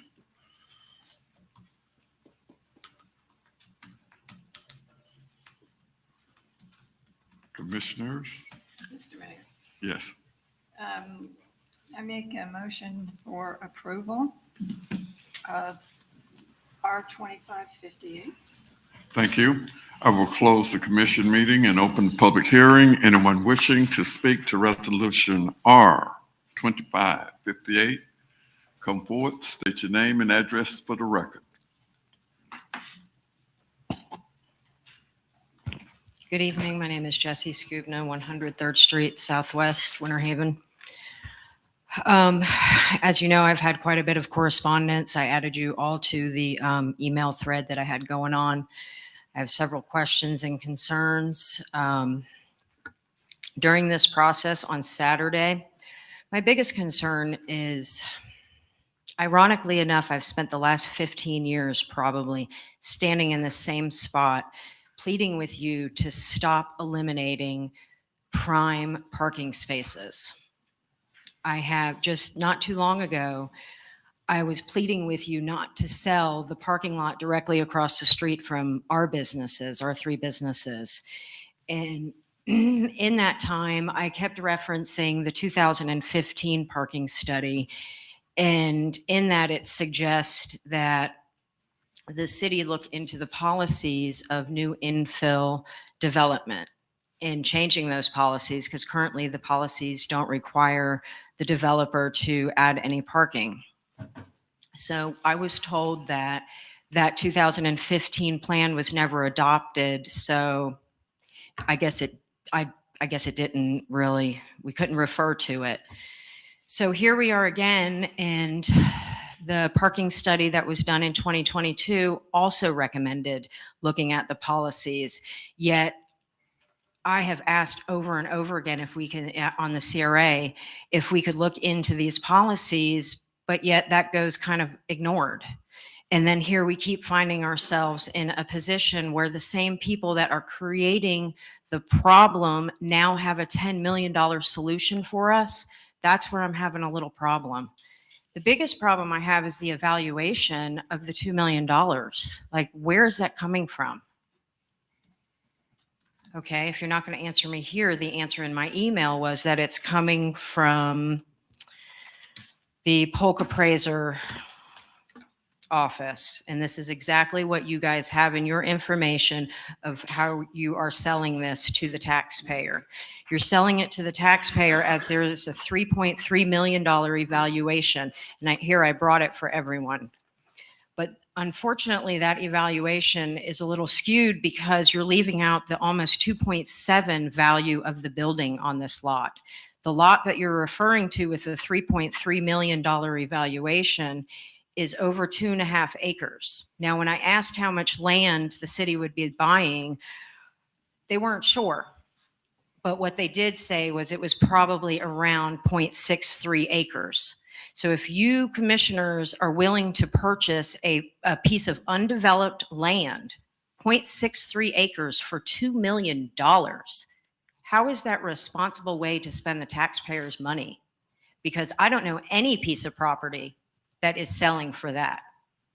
I have a piece of property on 27, 3.5 acres that barely will sell for that probably. So anyways, on the same piece of paper that you guys are using to come up with the evaluation, the land value is $426,000. And that's for the entire 2 acres of land, not the 0.63 that you'll be purchasing. So that is where I'm having a hard time. This is our tax money. This isn't monopoly money. This isn't fund money. This is coming, as you said, it's coming out of our transportation fund. I know that there's plenty of other ways to spend that transportation fund. It's coming out of construction fund and it's coming out of a parking fund. Regardless, it is tax money and it is your responsibility to spend it responsibly.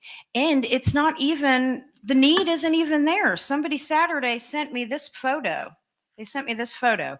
It is our current parking garage on Saturday during Carols on the Park and another event that was going on at the same time. This is, while a busy event is going on, there are 252 open spaces in the current garage. So tell me where the need is. I mean, I'm not making this stuff up. It's not coming from my emotions. It's not my personal opinion. I'm only using the information that you provided me and that others are providing. I want to also refer to the parking study, since you continue to refer to the parking study, that, by the way, you talk about the five lots that were picked out for consideration for parking. Well, that was picked out by the stakeholders.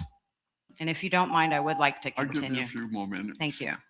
Well, the stakeholders that identified the lot are the same developers that are the unsolicited proposal. I was a part of that parking plan. I was on a committee that voted on this, which, by the way, I voted no on it because there wasn't any real information in that study to go off of. There was no supply and demand. So how are you coming up with this? It seems like from the very beginning, that parking study was only to further the developer's development. It's not for actually fixing the parking problem, because I can understand that these businesses like Lucille's need parking. Sure, that is a great area for parking. And yes, it is privately owned, but it's privately owned by their tenants are using it. The developer's tenants are using that. It's not like the general public is just using it. It's their own tenants. So if they're willing to take the parking away from their own tenants, then why is that the taxpayer's burden? That's their burden. Here, not too long ago, since I asked at the first meeting how much the city was going to be willing to sell that lot for, $188,000. You were willing to sell a very busy parking lot for $188,000. There's 21 spaces in that lot. You're going to buy a lot that has 51 spaces in it, in not a prime location like this lot. You're going to buy that for $2 million? It just doesn't make sense, not fiscal sense anyways. And then I want to read one thing. Oh, and by the way, too, while we're talking about new apartments being built, I think that we might want to look at the empty parking lot in the Breeze. This picture here, it shows just a few spaces. You can go by there any time of the day, and I will be surprised if you see more than 7 cars in that parking lot. So if you're going to talk about the development in the area and the need for the parking, maybe go look at how empty these developments are before we keep approving more developments. Anyways, in that parking study, if we're going to refer to it, let's look at it. I believe it was page 3. I don't have it on me, but in it somewhere, it says it does not recommend to spend so much money on one parking garage. So $10 million is a lot of money. So I don't understand why everyone's pretending like it's not a big expense for the city. So as we do need parking, I think it would be a little more responsible for you to take some time, see where the parking would be better suited, ask yourself why people don't want to use the garage, and maybe find, and you know what, maybe work with the developer and buy their land and build a surface lot. I mean, nobody's saying not to work with them or to buy the lot from them, but give the people surface parking, what they want. They want accessible, convenient, open parking. Thank you for your time and consideration. Is there anyone else? Come forward, state your name and address for the record. Sergio Cruz, 523 7th Street Northeast, Winter Haven. I wanted to ask you, is there a chance you could put a map image on the screen? If you focus on the parking, okay, yeah, right next to the chamber, and just display the new park. Next to the Chamber of Commerce? No, okay, could you show that? I'd like to show that to the public. It's just an idea to save the city and taxpayers over $2 million on the land.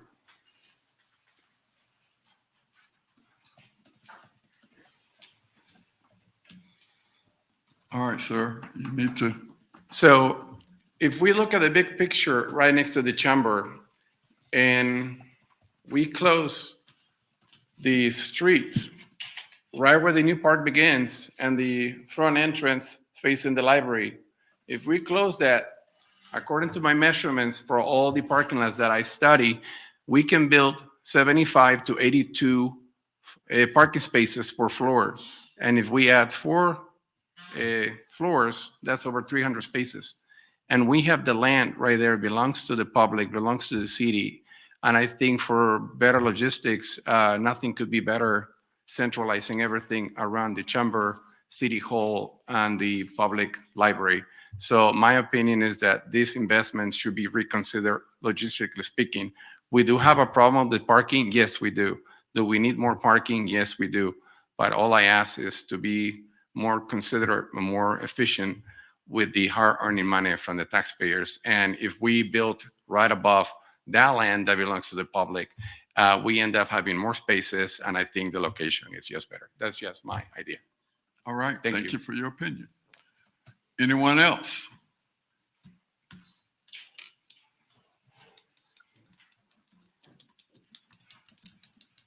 Good evening, Robbie Loftus, 10 Lake Link Drive, Winter Haven. I would just like to say that the parking, I feel like, should be spread out a little bit more, not just centralized to that one location. And it just seems like the same people get the same love over the years. You know, there was a time when projects come up and RFPs and whatnot go out from the city, and it's like you see all the same people getting the projects. I'm like, man, maybe we should make some of those plans, those projects. So what did we do? You know, we have a real dump over there on Lake Howard, and we made these fancy plans. I was like, man, we got to make these plans, and that's how we get the city's help in these plans. So we make these plans. 3 different variations of them. Met with Eric here with the city many different times. You know how long ago that was? 4 years ago. Still waiting. But the same people get the same consideration. It's probably time that you guys start thinking a little bit better in your decisions with our tax dollars. But thank you for your time. Thank you. Anyone else?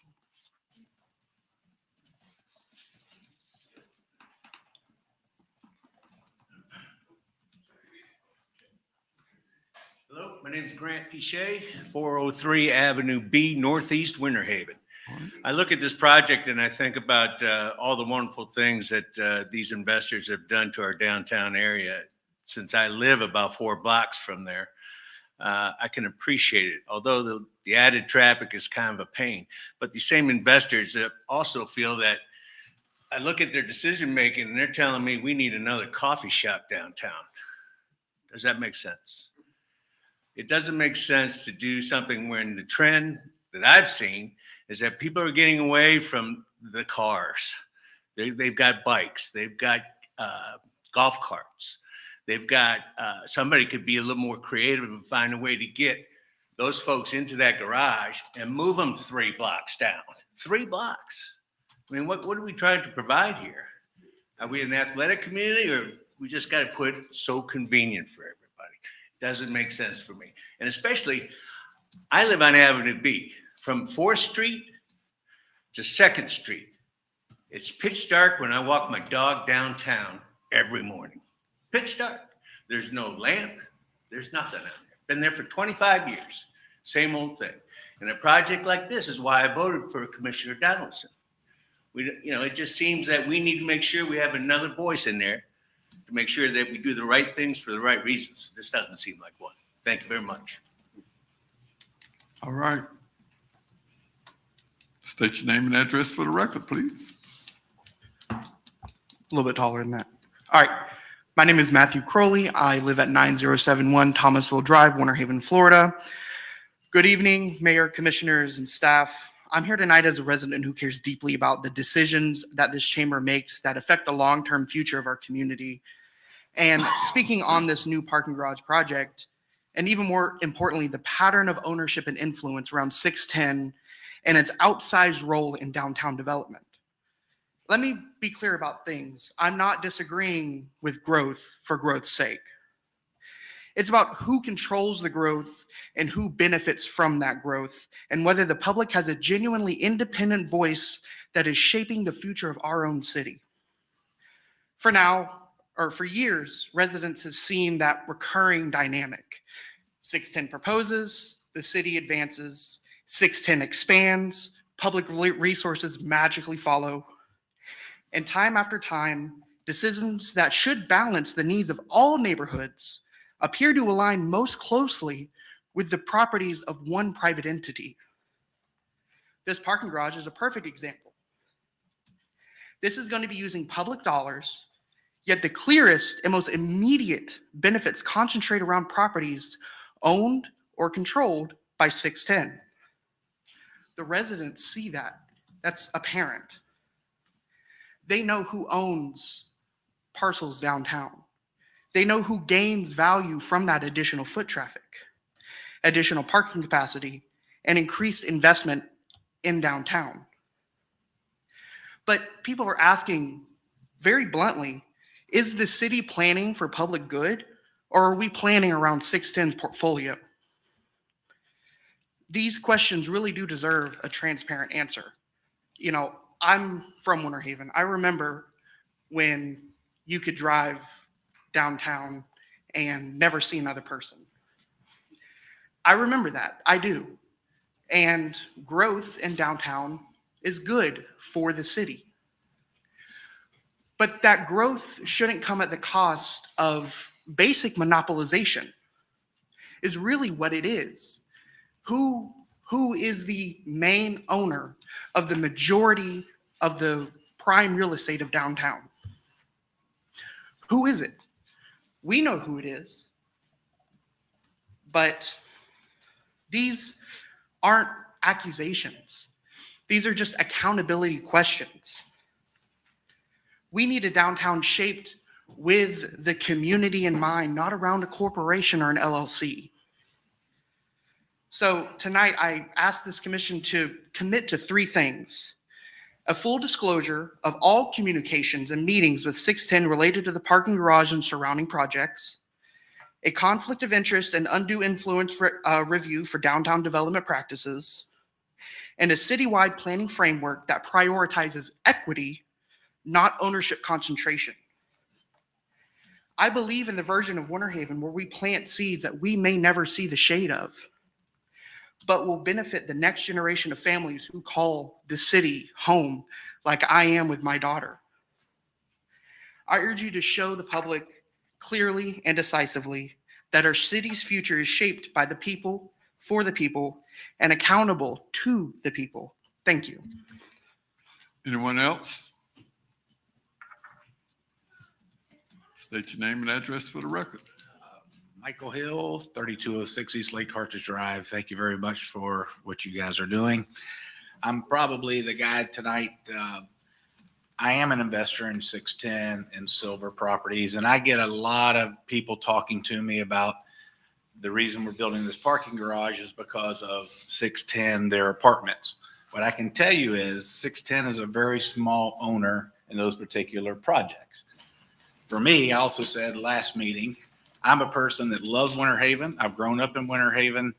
I support all these businesses back here in Winter Haven more than probably most people in this town. What I do know is I'm not going to go to Lucille's at lunch, which I do at least once a week. And 9 out of 10 times when I go to Lucille's, guess where I park? I park in their parking lot, walk across their grass, go to Lucille's. If I go to the Barrel, if I go to Grove Roots, that's where I park. If we don't have that, I feel really bad for these businesses, okay?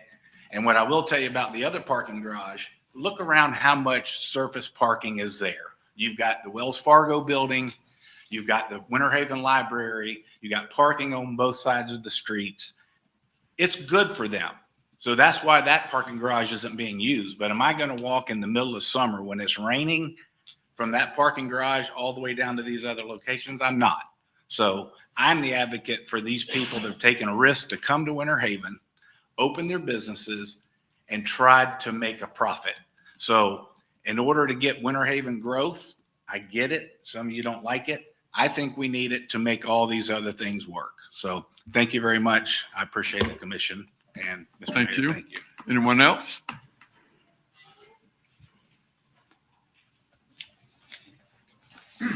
Bud Strang, 1733 East Lake Cannon Drive. President and CEO of 610, just a couple of points I'd like to make. I think addressed them briefly at the last meeting, but $10 million, it's a lot of money. I absolutely agree. And but this is a tough thing for the city because in this parking garage in particular, you've got to go and project where the city is going to be 5-10 years from now. This is economic development. And the analogy I used last time, Lakeland has 4 parking garages downtown. They're working on their 5th one. We have 1. And if we think that all we are ever going to need in downtown Winter Haven is 1 parking garage, then I would say we have failed. We have a much greater opportunity than that. But it requires investing out ahead of the growth and doing it in the right way. The parking garage certainly benefits us, but we have a lot of surface parking as well that over time will probably go away. So like I said, I understand it's a difficult decision, but it's a really important one if we're going to become the city that I think we all believe we can be. Thank you. Thank you. Anyone else? I thought I saw, oh, okay, come forward. State your name and address for the record. How are you? Paul Nunez. I live at 106 Lake Howard Drive in Winter Haven. I also own Lucille's American Cafe downtown. I actually agree with a lot of what Jessie said. I think that she did a lot of homework. She's very concerned about how the city spends their money, and I think that we should always be concerned. I've heard a lot of people talk about how they feel like certain jobs or things aren't bid out properly to the city and maybe favoritism occurs. And I know that there's a lot of people that think, 610 benefits from that. I can't really speak to that. Don't really know. What I can speak to is my personal experience in coming to Winter Haven. We've only been here for about 4 years. From what I've seen from the photos in the past and looking at the growth and doing the homework I did before I brought my restaurant to this city, I really believed in the city. I also really, believe it or not, almost more so believed in 610 and the development and what they were doing for the city. No offense to the people in this room that may take it the wrong way, but I think 610 has done more for downtown Winter Haven than the actual city of Winter Haven. They've taken a lot of buildings. They bought it for pennies on the dollar, a huge amount of investment. It's taken well over a decade for them to develop. The amount of risk that you take when you do things like that as a business is huge. So now we fast forward to today, 610 owns some valuable property that we probably need for parking. And being in the way the zoning is, I think that, it's the responsibility of the city to provide parking to sustain the growth in the downtown Winter Haven. I also am really watching what's left in downtown Winter Haven as far as available property for purchase and available property for development. And I think we all know that it's not much left. And if we don't make a real hard effort to get parking now, it is not going to be there in the future when you need it. It's not just about parking for 610 tenants, I don't think. I'm biased. They are my landlord. They've been very good to me. It definitely would affect me. But, when you look at developments of other cities, parking garages are always the way they end up going because it's the only way you can get enough parking in a dense area. Lakeland, I think, has like 3 or 4 parking garages. And you look at the growth that's occurred at that downtown, parking is part of it. When I go to Lakeland, I never look to park in the garage. I look for street parking. I make a couple of laps around. And if I can't find it, I end up in the garage. I think that's going to be the exact same thing that happens in Winter Haven. People come, they look for surface parking. If it's available, great. They grab it. If it's not available, they end up in the garage. As was stated, where the current parking garage is, there is a lot of surface parking around it that's available.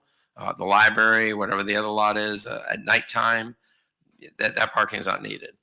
I did come to the Christmas event this past Saturday, I think it was. And I can't speak to seeing 200 and something spaces, but I did actually drive in there and look around, and that parking lot was actually pretty full on Saturday. And what I noticed was there was no surface parking readily available, and people started going into the garage.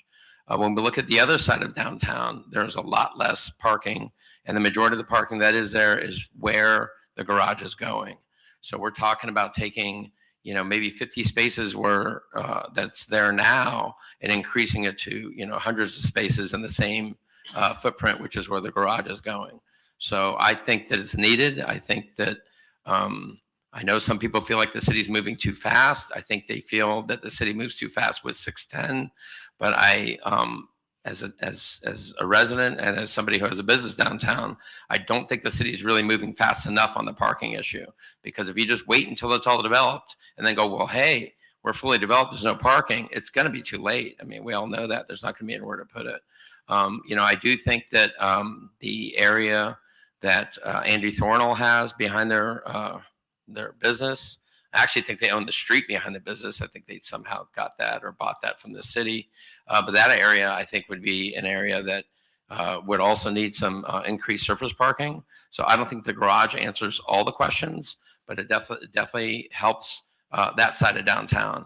I could definitely understand the people in the center of downtown having lost the parking there. And as Jesse was saying, that parking lot across the street from her, I'm not sure what's happening there. But the area that people really do like parking is that downtown grass area. And that is kind of on the Thornhall area. And I think that the city should look at that for additional surface parking in addition to the garage that we're talking about. Thank you for your time. You can continue. Are you finished? Yeah. Oh, okay. I'll give you some more time. 5 minutes, I gotta go. But anyway, thank you for your time. I support the garage. I think it's really needed on that side of downtown. And like I said, I think people will use it. All right. Is there anyone else?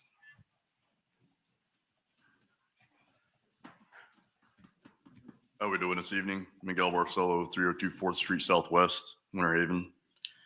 I was here Wednesday, and first, I apologize. I didn't mean to offend anybody on the council. I wasn't sure how You this didn't. worked, so I just wanted to address that first. But 2 weeks ago when we were here Monday, and I want to be clear about my intent. My intent is to be helpful.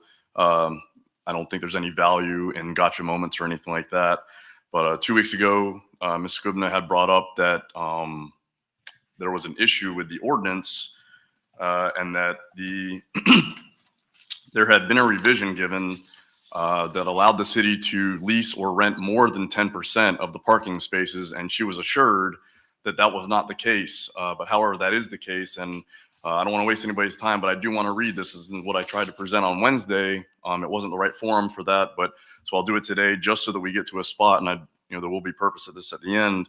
But here in writing, we have that the city amended in 18 TAC 53, Section B, the city manager or his/her designee is hereby authorized to lease individual parking spaces at his or her discretion in city-owned parking facilities on a year-to-year basis, provided that no more than 10% of any all-day parking facility shall be leased and that such leases shall not exceed 1 year in length. The provision is amended to say, provided, however, that this restriction shall not apply to any structural parking facilities, aka specifically parking garages owned and or operated by the city or any agent of the city. The city manager or his/her designee may lease some or all spaces in any structural parking facilities, aka parking garages specifically owned and or operated by the city or any agent of the city, and it goes on from there.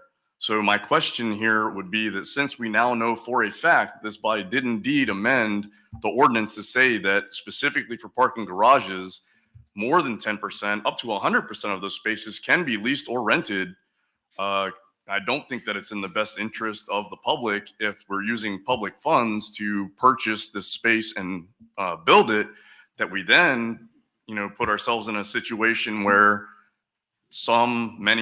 all of those spaces end up being rented to private businesses or entities that end up becoming revenue generating vehicles for the city.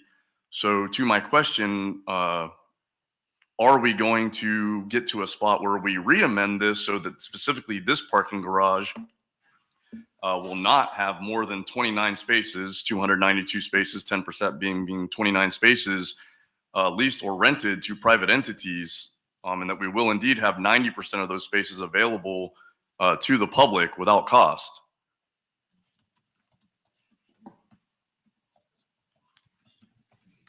All right, we'll get to you. You have anything else?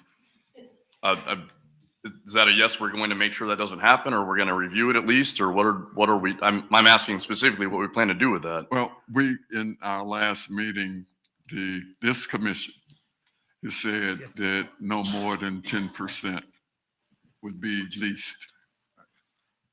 Right, but also it was brought up that we have, if we don't have that in writing, then. No, well, let me just say this. What we're doing tonight is getting the input from you all. And I don't know whether the resolution will pass or not, but if it passes, then we will negotiate a position and it will be brought back to the city commission. Okay, sir. Thank you. I just wanted to bring it to your attention that Yes. there was, that.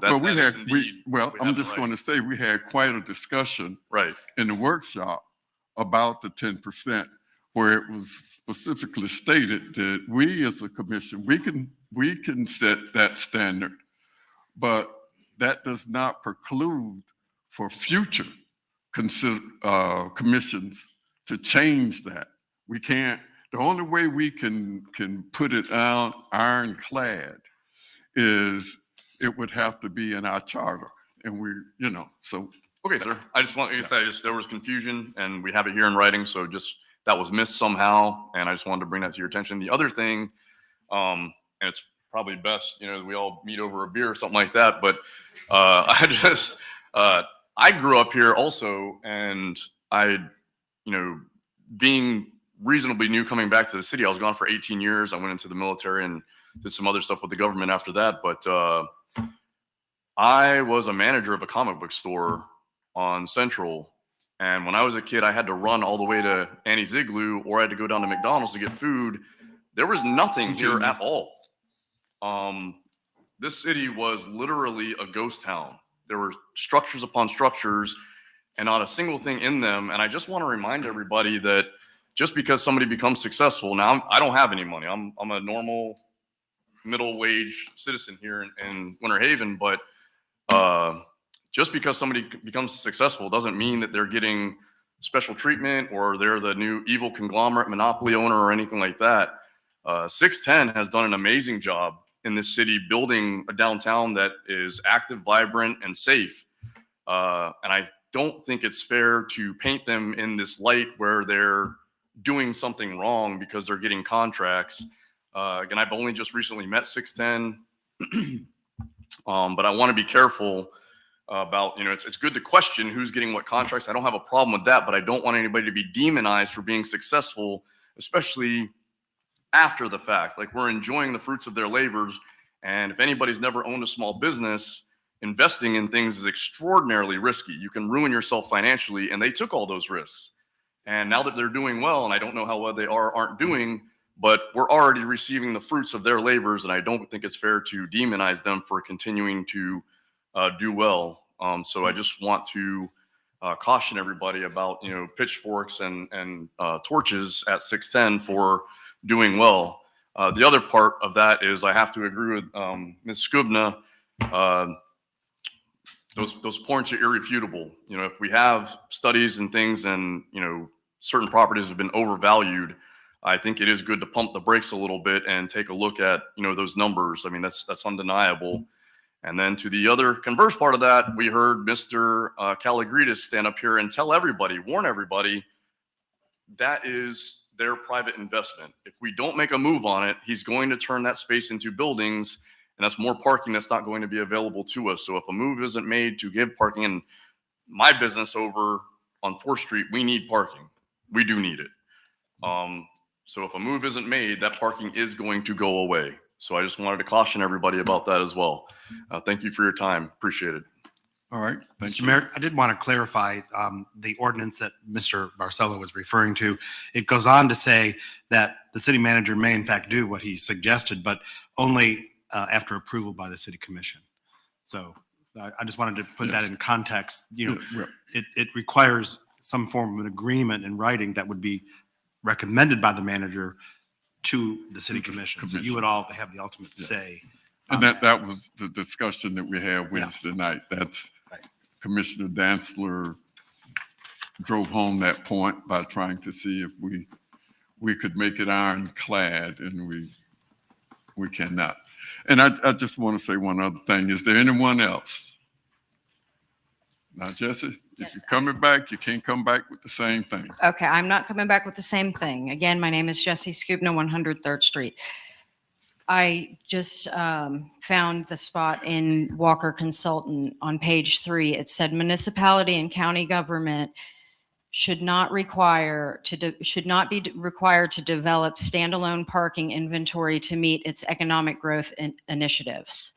So I want to be clear. I am also happy to have 610. They have done wonderful things, and this has nothing to do with them. It has to do with, you're going to take all this money and the resources to put it into a garage that people are still not going to want to use for whatever reason. I can't speak to why people don't want to use the garage, but they prefer on-street parking. So once that $10 million is taken and put into that one resource, then you're going to use that to further to approve more development, which is going to create a bigger parking problem than what you're trying to fix. So that I caution you with. And another question that I had, an important question that I had, was what happens if you approve this tonight and then you cannot reach an agreement on all of the logistics of it? What happens then? I can answer that real quick. If an agreement can't be reached, the commission won't approve it. Okay, so then it would not go forward. Is that what you're saying? If we don't approve it. So this is just That's a absolutely right. formality. And so it will come back. Okay. What this is, and I think that sort of has been missed, is we have received an unsolicited proposal for a parking garage that we need to give some consideration to. Sure. And that's exactly what we're doing. Now, you pointed out on several occasions before us that we've had a parking study done because we as a commission, and I can speak for me, can't speak for the rest of the commissioners because I've been up here for 23 years. And so I have seen and have heard what we need. And so basically, until now, we didn't bite the bullet to try to build a parking garage. And I just want to point out one other thing that you said in your dissertation about the acreage. We're not just buying the acreage, we'll be buying a parking garage on whatever acreage that is. And I know you want to say something. I'm gonna allow you to say it, but I'm gonna have to say what I have to say first. The total cost for that parking garage as compared to other garages, we're getting a true value for that. So that's what we as commissioners, when they bring back a contract to us, that's what we will have to consider. So now, what else you have to say? I just don't know where you're finding that value from. You put the $2 million evaluation for the property, so Well, that is what you're The thing buying it is for. that that's why we, as commissioners, we rely on the information that's brought to us, the comparisons and that sort of thing. We don't go out and do all that research ourselves. That's what I know. our staff and other, Jesse, I'm waiting. all right? All right. That's what we do. That's what the citizens elect us to do. And so that's what we're doing. So now I'm not going to get into a backwards and forth with you. I just wanted to make that point to you. And so if you have some final comments that you want to make, you can do so at this time. Yes, I have also been downtown since '99, so I have seen the transformation of downtown. And I have also witnessed a lot of times where, and I mean no offense to anybody, but people up here get things wrong and they give you the information wrong. And then you vote on information that's just not correct. And I've seen that for myself many and many times. I've got plenty of documentation to show that the people presenting this stuff to you do get it wrong. And we all get things wrong. We're human. However, I caution you to move forward so quickly with this. I don't see what the problem would be to slow it down. I think that the market, I know they say they're going to develop that lot, and it is certainly their prerogative to sell it for what they want, to develop what they want. It is their own personal property. However, I think the market is going to naturally slow them down. The demand for more apartments downtown has proven to have slowed down. And I don't think it's just downtown, and it has nothing to do with 610. I just think that's where the market is heading. So call their bluff if that's what they say they're going to do. But anyways, it's our tax money. I'm just asking that you slow the process down and be responsible with our money. Thank you. And I think that's exactly what we're considering. Anyone else?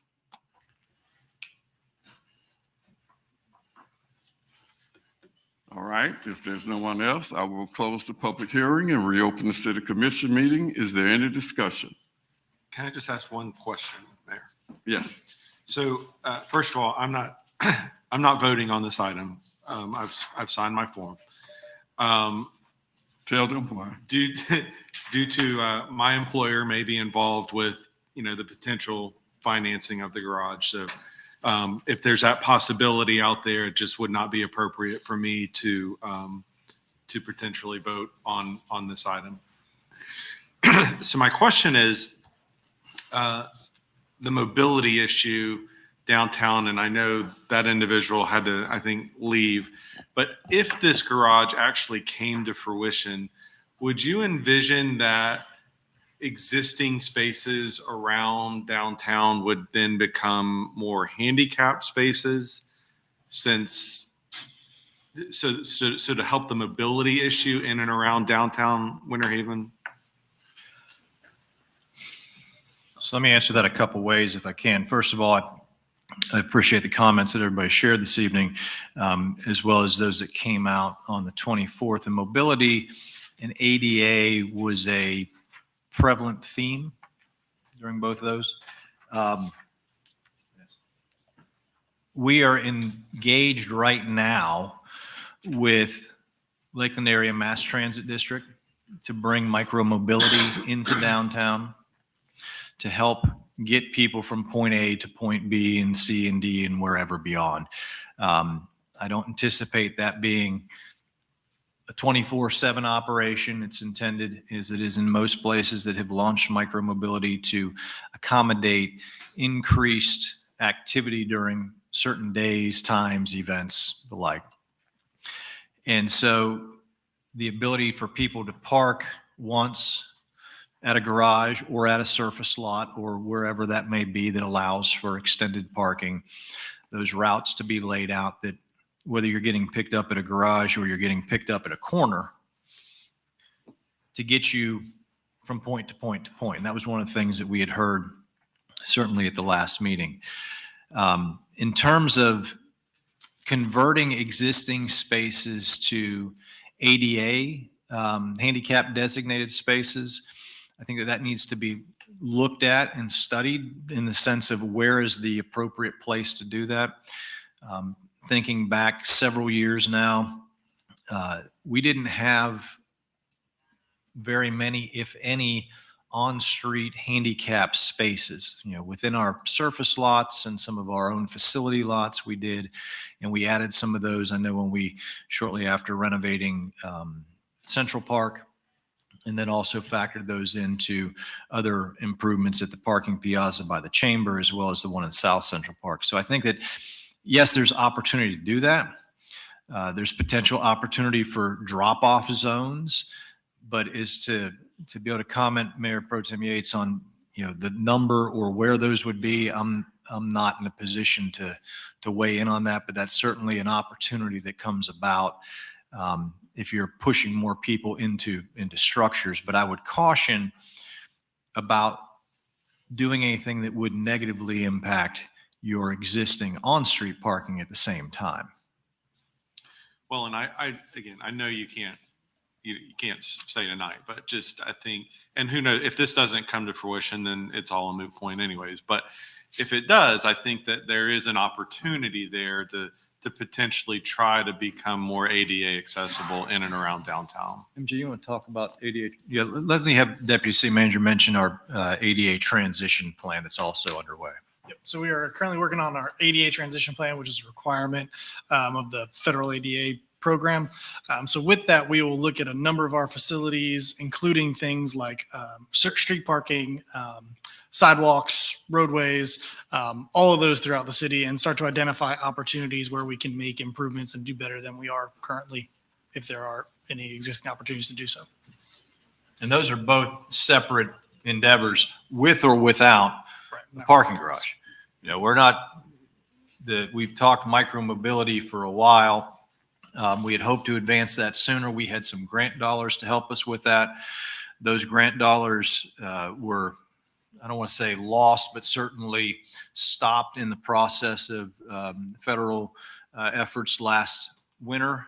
And then certainly with the shutdown, our ability to access those grant dollars has been significantly stymied.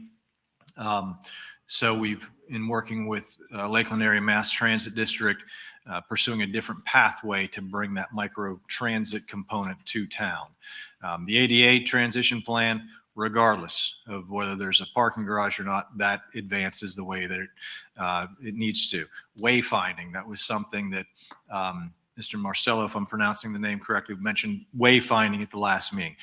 We are engaged in wayfinding design to be able to launch that to help direct people to places throughout the downtown. Those are independent. They'll certainly, they can complement a parking structure if one is so desired to move forward through this process or others. But those things will happen regardless. Anyone else? Yeah, I'm going to ask just a couple questions. First of all, I just want to be clear that I'm not doing this for 610. I know that was made a comment a little while ago. I'm considering this for Grove Roots and the Barrel and Lucille's and Egg Haven and Bowen Yard and Miguel over there, who I love eating at his restaurant. Of course, Laugh Out Loud. Those are the people that I've been hearing from, and I've been hearing from a lot of folks. And what I want to hear from is from anybody else that's here, what specifically can we do other than kicking this down 2 weeks or 4 weeks? And I understand the sentiment. You'd like to have more time. And one of the great problems we have up here is getting word out. You know, this actually came to us in mid-October, and it went out to the Chamber of Commerce and downtown or Main Street the next day. I think it went to the CRA board. I don't know, but it's hard really to publicize this type of information. Other than how we've done it, we ask them to share it with everybody. I'm sure it was probably on our website in some way, shape, or form. But I understand the sentiment that you didn't have enough time, and it's difficult to get this information out. But what specifically do we need to give you that we haven't already that you need for us to kick this down the road? Okay, because I'm trying to be responsive. I've gotten a lot of phone calls, and I've had a lot of conversations about this from people. And the universal conclusion is, yeah, we need more parking, but let's just kick this. Let's just think about this a little bit longer. Okay, I'm okay with that if that's what we really have to do. But what is it that we can provide you? And I'd like to hear from you tonight. What is it, before we take this vote, what do you need from us, from Team Michael, or from somebody that you don't have now that would compel us to delay this? And I'm not being rhetorical. I'm really asking the question because I want to be responsive. I want to do the right thing by you, everybody that's in the room and the people that I've talked to. But I haven't heard that. I've asked those questions. What information do you need from us? And I've heard, well, we're paying too much on a granular level. Yeah, well, maybe we are. But I know 4 years ago, we were looking at paying $15,000 a piece for a space for a parking lot, for a parking garage, and we didn't do it then. Now we're double that. If we wait 4 or 5 more years, it's liable to be triple that. I mean, prices are not going to come down. I don't see anything ever going down in parking and anything like that. So I understand $2 million is a lot of money for this land. I get it. It's a lot of money to me. I don't understand it, but I'm looking at from a higher level, we're going to pay $34,000 per space. Whereas 4 years ago, it was $15,000 to $18,000 per space. If we wait 4 years down the road, it might be $60,000 a space. I don't know. I'm just conjecturing. But I really would like to know, for us to delay this vote, what do we need? What more information do you need that we haven't provided you that would compel us not to do that? I mean, anybody want to come back up and tell me? I mean, Jesse, you've been kind of vocal. Commissioner Dantzler, hold on. Whoa. I closed the public hearing. All right. I closed the public hearing. In my 23 years, I've never sat in a meeting where the public hearing was closed and then we reopened it. So what I'm going to do is, instead of opening a public hearing, I'm going to allow you to speak to us directly. As friends, just as friends. To us. Do I sit or get up? No, you got to come back up, and you've got to state your name and address for the record. Jesse Scoopna, 103rd Street Southwest. Now, I do agree that there are solutions. And when I say to slow it down, I feel like you could take that $10 million and let's see if there's other sites where we can spread that out. And again, I do believe that 610's property is a good location for parking because there are several businesses that already use it for parking and they clearly need it. So if the city could purchase their land for a reasonable amount of money and all of the land and turn it into a nice lot, I think that would be better for those businesses. Yes, that's only my opinion, but I do believe that would be better for them. They wouldn't go the year of the construction where they would lose all of their parking for a year. Who can sustain that? These days, business is tough. So and then there is the Andy Thornall's lot. There are different areas that the city could purchase, and that $10,000 or that $10 million would go a lot further, I feel like. Okay. And that's all I'm asking. I'm asking for to consider other things, other places. All right. Now, Commissioner Dantzler, let me just say there's nothing that has been conjectured or projected or talked about that we will not consider other options. Just to the contrary. Our parking study says to us not to just look at a parking garage, but look at surface parking. Okay, we've been considering that. Okay, this is a unsolicited proposal that has come before us. Now, when you start talking about the price of land, well, if you're just going to buy a raw piece of land, there's nothing that we could do to compel in lieu of, and we would never even consider that eminent domain to try to get a piece of property to build And of nor would I surface ever parking, or suggest that's not the question. So the point that I think Commissioner Dantzler was asking, what we were here to do and what we are trying to come face to face with is a decision to consider an unsolicited proposal for parking garage, not to solve all of our other parking problems around the city, but one specific problem. And what Commissioner Dantzler was saying is that from all of the phone calls and a lot of things that he's getting emails about a delay, what delay and do what? What more information could we provide, or what do we need to have why should we increase the time? What else do you need? That's what Commissioner Dantzler We was need to asking. know why people aren't willing to park in the current garage. And are we going to repeat that with the $10 million? Okay, well, that's one thing, but we don't have the answer to that. I mean, the whole question is whether or not the future of this city, we're going to need a parking garage. And I would say to you that our experts, the people that we've talked, that yes, and you yourself say we need more parking. So Yes, more this parking. is, so but we not are parking garage. addressing one aspect because we have an unsolicited proposal. So Commissioner Dantzler, she's not answering your question. So, What was the question? I kind of get it. all right. All right. Can Thank you, ask me a- Jesse. Can you ask me a specific question so I can answer it? No, you If did. I didn't You answer answered your it. question?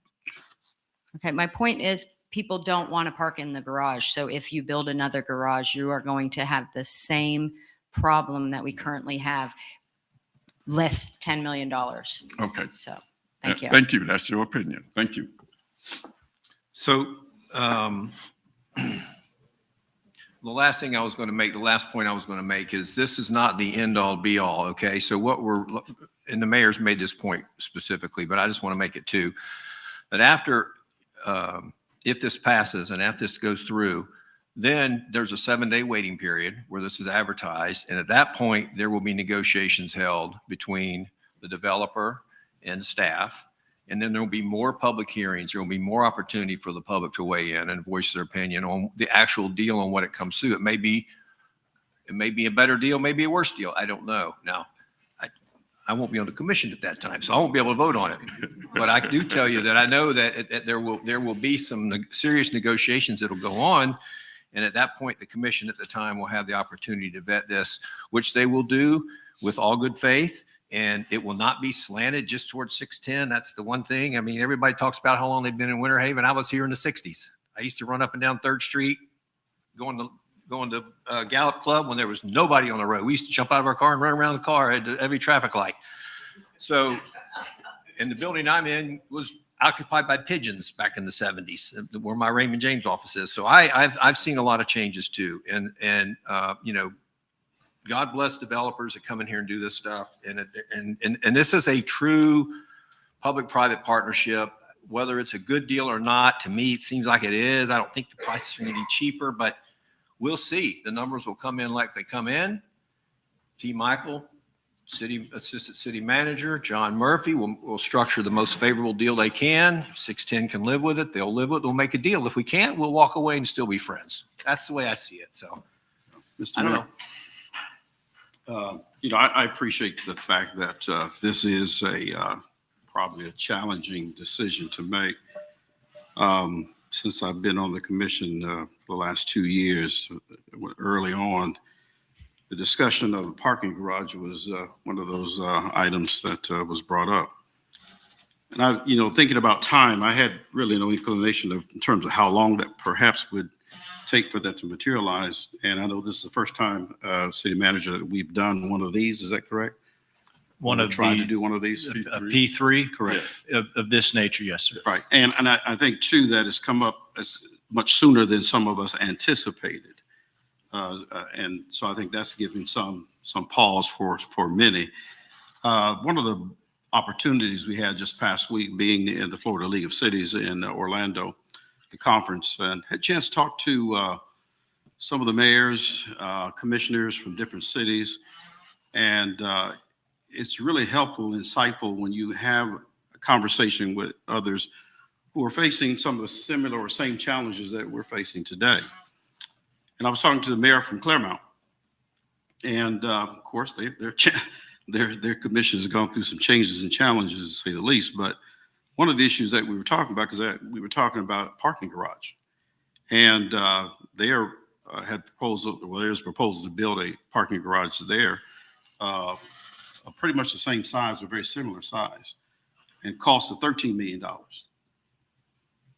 And I thought about, I knew our proposal. I said, darn, like we're getting a better bargain for the same amount of space. But the fact is that the parking is essential. We know that we need the parking. And I hear the statement that no one wants to park in the parking garage. Now, I was in Lakeland not long ago, want to go to Harry's, to the restaurant there. And of course, like many of you, you're right around, it's packed. You can't get on the street anywhere. And of course, I'm in the parking garage. No problem. Came right down right at Harry's. So it was convenient. When I come downtown Winter Haven, we come to a lot of different events for different things. And I know the mayor in particular, he'll park in parking garage quicker than anybody I know. It's not necessarily on my radar for myself, but I know if you don't have parking, that is an available place that you can go. And I do park in there from time to time when there is nothing available. I think that, for the future and what we're hoping to see as it relates to the city's growth and development, I'm proud of Winter Haven. I'm proud of what we see. I'm proud of the fact that we are a city that's moving forward, and we're advancing, I think, in a way that the people who are moving here, those who are here, can appreciate. I think people appreciate the fact that some of us who've been here over 30 years, like myself, remember downtown being pretty much a desolate place. And but the activity and the vibrancy that we see today it makes you proud to be part of this city and part of what's happening here in Winter Haven. I'm certainly sympathetic to all of the businesses that are there who perhaps would benefit, and we've heard tonight from some of them that definitely will, from the parking garage being built or availability of it. I think the other challenge that we have is that the property is owned by the developer, and it is very valuable property, and it is strategically where it's located is essential to us and what we hope to do moving forward. Now, 610 has advanced this unsolicited proposal for us to consider, and that's what we're doing. And I think, as been stated from the mayor, that further discussions will be going forward with this. But we're kind of at the point of, I think, moving the ball forward. But I'm hopeful that we will come to some decision that will be in the best interest of everyone, and that we are being responsible, because that's one of the strategic pillars that we have, to be responsible, particularly with the monies that people invest in this city. So I'm excited. I'm looking forward to seeing what will come to pass as it relates to developments and other things that will encourage other businesses, to even small businesses. It's the engine of our country, and we want to encourage more small businesses to come and consider downtown Winter Haven. Right. Anyone else? All right. All those in favor of the motion, let it be known by saying aye. Aye. Opposes by the same sign. Hearing none, the motion passes. So, Mr. Mayor, just to again reiterate comments that you and others and the city attorney had mentioned, that report will have to be now published and posted in the Florida Administrative Register for 7 days. Your action tonight does not direct me or authorize me to go out and spend $10 million to build a parking garage. The next step will be the methodical process of negotiating all the terms and conditions of what a comprehensive agreement would look like. That will come back to you. I do not expect that to be back before you before the 1st of February at the absolute earliest. And at that point, that will be for you all to consider if you want to advance it at that point. All right, thank you. Yes, sir. All right, we have no ordinances, first reading, new business. I think Vanessa Castillo will take Yes, sir. Thank you, Mayor. this article, Yes, sir. this item. 13A.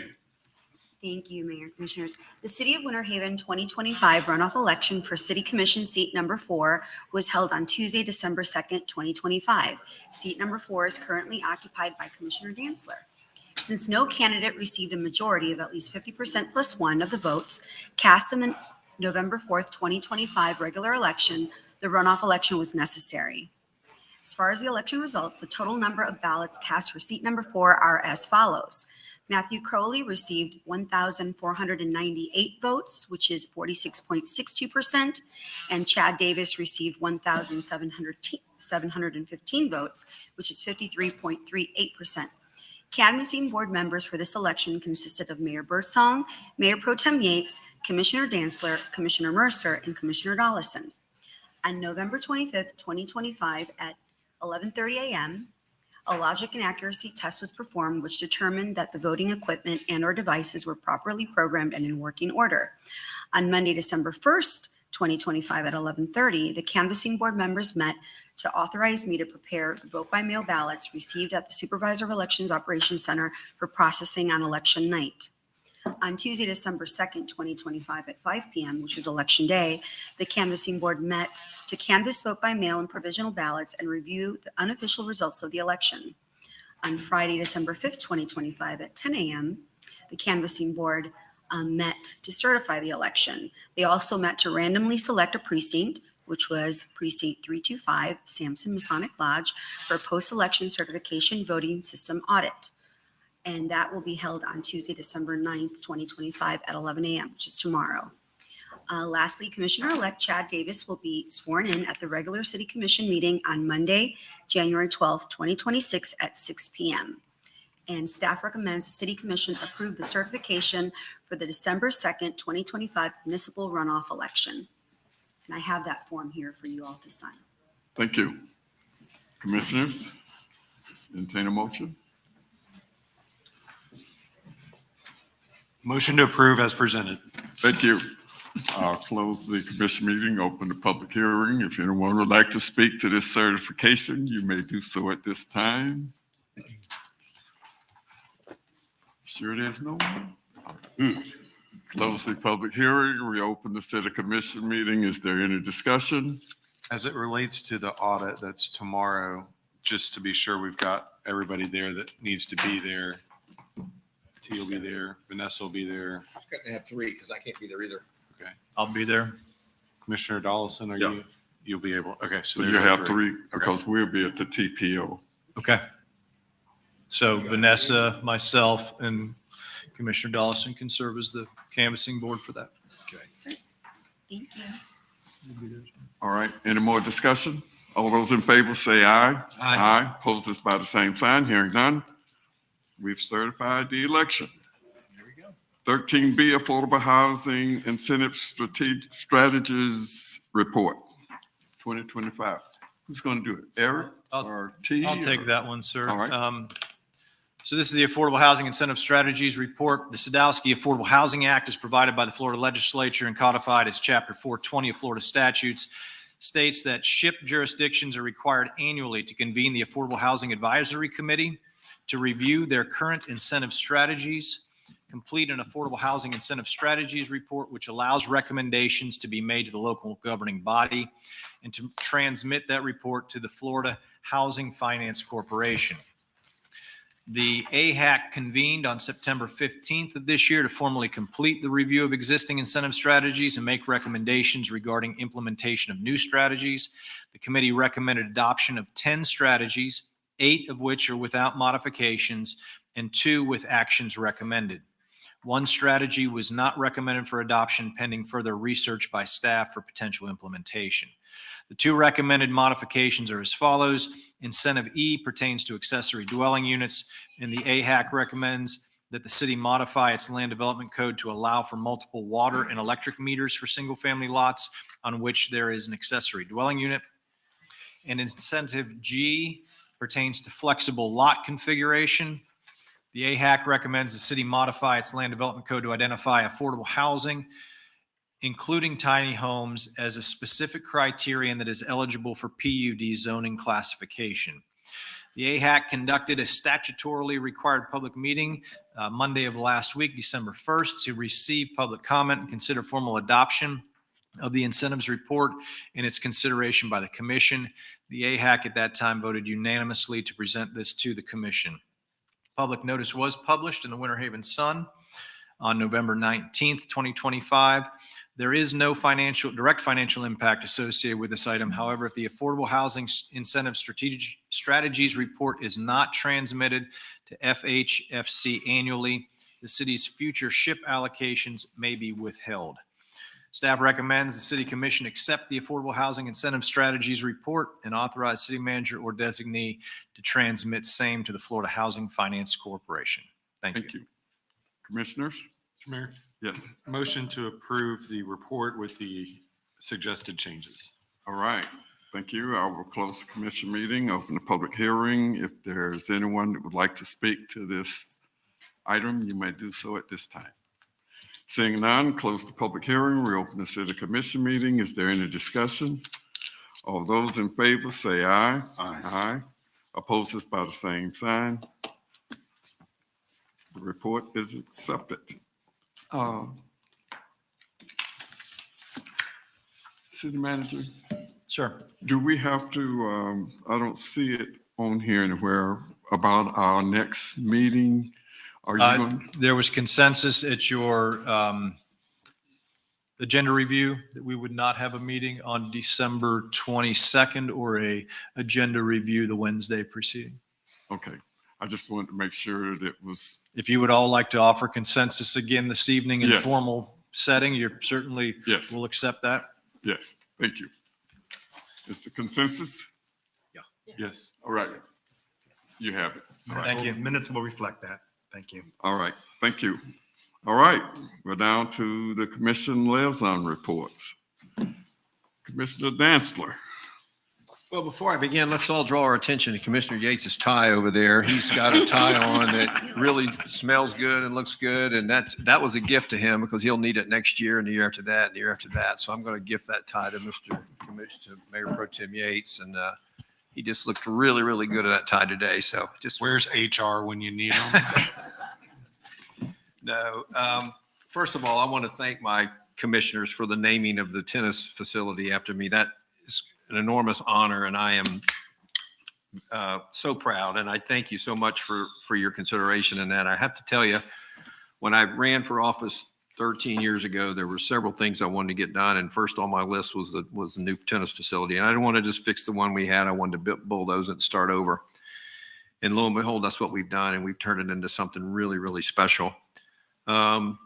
We have over 500 members out there that play tennis there and pickleball, and it's become the envy of communities all over Central Florida that come over here. They just can't believe how good a shape it is. So, and I still have some letters in my file somewhere from Mayor Birdsong, Jeff Potter, Jamie Becken, and JP Powell are all commissioners and all advocating for a new tennis facility. Maybe 20 years ago, I was sending out these letters to these guys, and I still have them somewhere.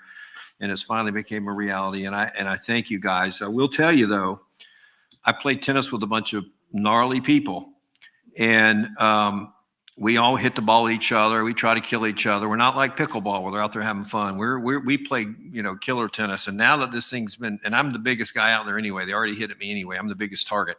But now that this name's up there, I feel like they're going to hit at me more. So I'm afraid that you put a bigger target on my back. Oh, yeah. They're not going to give me any Oh, yeah. quarter. So, Yeah.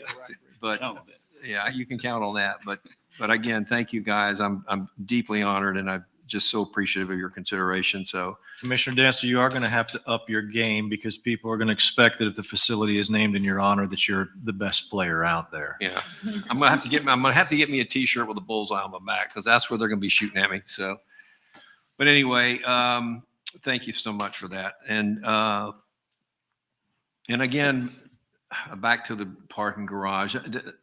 This was a tough vote. It wasn't a real tough. It was a difficult vote because I heard from a lot of people, and I didn't want them to feel like I wasn't paying attention to them because I was. I was trying to hear what they were saying. But the only thing I kept hearing was we need to push it back. We need to push it back, and I couldn't figure out why. Because if we'd have pushed it back 2 weeks or 4 weeks, I think the same conclusion would have been reached. So anyway, I think we made the right decision, and I know that the negotiations will be forthcoming, and we'll see what happens. So. Other than that, I attended the tree lighting ceremony with everybody. I think everybody was here, so that was a good fun night. Chain Lakes ribbon cutting, so proud of that place. I kept thinking about my dad down there. I almost got emotional thinking about my father and what that place would have meant to him. And of course, AHAC, my last committee meeting on AHAC, and I think Commissioner Dawson's going to take my place. We've got that place rocking and rolling now. AHAC is moving in the right direction and really making a difference in people's lives. So we had that meeting as well. So. That's it for me. All right. Commissioner Mercer. Okay, I attended the ribbon cutting at Chain of Lakes. The fields look wonderful, don't they? Oh, right. Yes. And of course, we've done a lot of canvassing board meetings and attended the chamber luncheon for Advent Health, and we learned some of the ways that the healthcare field is going for the future. It's kind of interesting on that. She's still here, so. Also, I did the Christmas tree lighting, and there was a lot of people at that. Did the Havendale Christmas Parade, and there were a lot of people out there too. I mean, just really, I don't think I've seen that many before. We say that every year, though. I know they keep getting bigger and better, all the time. And also I did the Christmas boat parade, and Julie's not here, but anyway, they upgraded I think she's in one of our other rooms to give Okay. room in here. They upgraded the marketing on that, and some of the parks around the lakes you could see nothing but people just all lined up waiting in that parking or in the park area. And it was a little bit, I guess, difficult for boating because of the weeds in the lake. They were, you go a little bit forward and a little bit back. And so to keep the weeds off of it. But it was a great, like I said, a great parade. I never seen so many people on that around the lake. And so it was really nice. And your marketing paid off. So That's it. that's it. Commissioner Donaldson.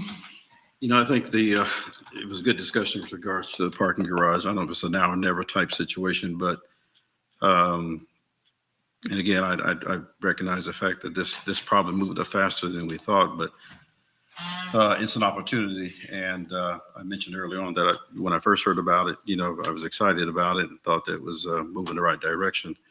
And I understand progress sometimes and looking to the future, particularly those who do master planning, is vitally important for any city. And I think that's leaning forward and trying to really make this a first-class city. I think that we are becoming. In fact, I believe we are now. So to the staff and to those who work very hard on this, I know this was not just a throw together type situation. You all worked very hard to bring this to this point. I recognize that. Others may not appreciate that. But as we were in the Florida League and someone said there is what you see, and then what's the other term? And then the game you see, but then that what you don't see. The game that you see and the game that is being played. That's correct. in And so, legislature. and I appreciate that. That really was helpful because, a lot of times what you see and what's being played behind the scene are totally different. You have literally hardly any appreciation for that. All that goes into it, all the efforts that go into it. I think sometimes, it's easy to armchair quarterback these things and think that you have all the answers to them. I'm not suggesting that everything we do will be right. I'm just simply saying that it's just helpful to recognize that there are people who do, I think, move in the best interest of this city and not for their own self interest. The Florida League was very helpful. I did enjoy the session. And again, the opportunity just to talk to others who are doing the same thing that we're doing in terms of trying to really position our cities and deal with the challenges that lawmakers make, and how we try to work within that framework, and even advancing our own concerns with home rule. And some people ask the question, where is it now? So, I mean, that's a big challenge, but it's just good to have those kind of exchanges and conversations. Ribbon cutting, Chain of Lakes, I'm gonna tell you, when I walked walking into that facility, it is amazing. It is a beautiful facility. So well, it's meticulous. Everything is just done, I think, with the excellence that I think that really makes Winter Haven, and a lot of people are talking about what has happened there. The Christmas tree lighting, the weather was exceptionally nice. And, I think it was last year, hot chocolate was the big deal. We ran out, but they made sure we had plenty this time for the children. And, but, it was right.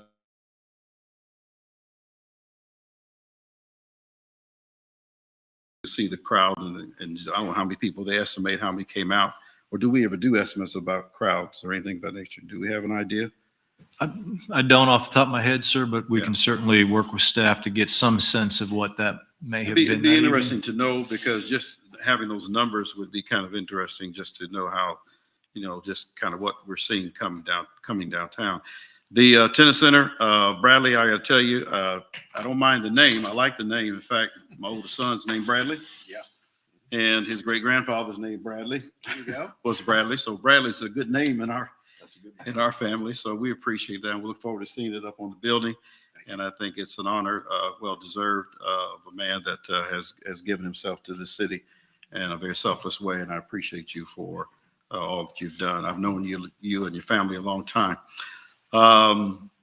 Also, I know it was Alex Santiago said that for the Chain of Lakes, he said he was so impressive because normally he's an umpire. He said we'd have to change out there in the parking lot in my car. He said, but now I got a place to come inside. And they do have a very, very beautiful facility for that. That's all I have, Mr. Mayor. Mayor Pro Tem? Well, since we're renaming things, I still think that this tie can go right along with the wastewater treatment plant, or some sort of holding tank or something. So we'll work on that in the coming year and see how that works out. Our coaching staff was really your best player. So Well, we had to beat the umps and you. there's always Every next year. Always next We year. always have to beat both. We just got lucky this year. Attended the, as I mentioned, the baseball fields and just the history down there. I loved reading I didn't know some of that stuff that dated back all the way back to Denison Field. But just the history of baseball in our community, and to know now that our community will serve baseball up to the future generations is pretty special. And to do it with that view is incredible. I also attended the Ridge League Legislative Conference. I'm on the Finance and Taxation Committee. As you can imagine, the number one topic was property taxes and what the governor's assault on property taxes is. And, it's just, I still question, we don't know because all he's using is sound bites on, that sound great. I mean, hey, I'd love not to pay property taxes, but I also want the firemen to show up when my house is on fire. So there's a lot of things to still be worked through on that. And the league is taking that head on and going to continue to, show the point of view from the municipalities. And I caught him on Governor on Fox and Friends the other day. So, I mean, he's making his rounds and everything he sounds terrific, but there's a reality to what he's sound biting as well. So we'll see how that works out. Attended also while I was there, the Senate Bill 180 and how that has affected, other municipalities across the state and how just so many unintended consequences from that bill passing has really affected every community in the state, really. They asked everybody that was in that room, said who has been affected by that, and every single hand was raised. So that was not the intent of that bill. As far as the parade goes, I think we got lucky this year. As long as you threw all the kids a 6-7, whatever that means, they didn't want any candy. They just wanted the 6-7. So I don't know. We kept them happy with 6-7s out there, whatever that means. I don't know.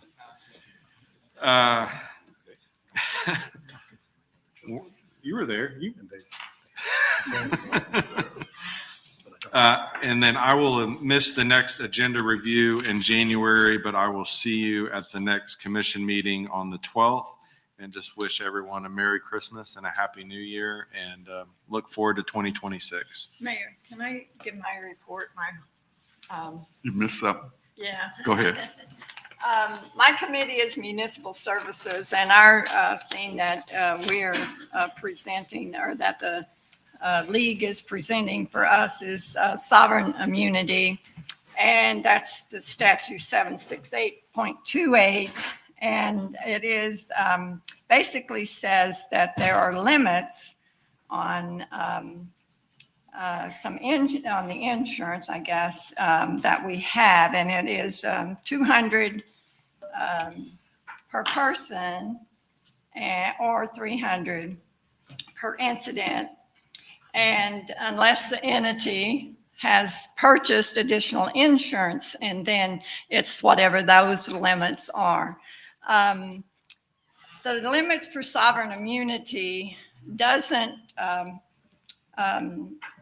it's only for negligence, including it doesn't include personal injury, property damages, or wrongful death. It's only for those employees that are acting within their scope of work, and they may have done something that wasn't exactly proper in that field, and that's what sovereign immunity addresses. Like I said, it's not for personal injury or any of that. It only puts caps on that, on the personal or on the employee side of things. So it will be, one of the offers was, it hasn't been increased since 2011. And so if we did the CPI index and added it to it, it would make it $272,000 and per person, and $382,000 for per incident. They still want to initiate 500,000 and $1 million with an increased CPI index every year on top of that. So insurance is very expensive. We all know it. We all feel it.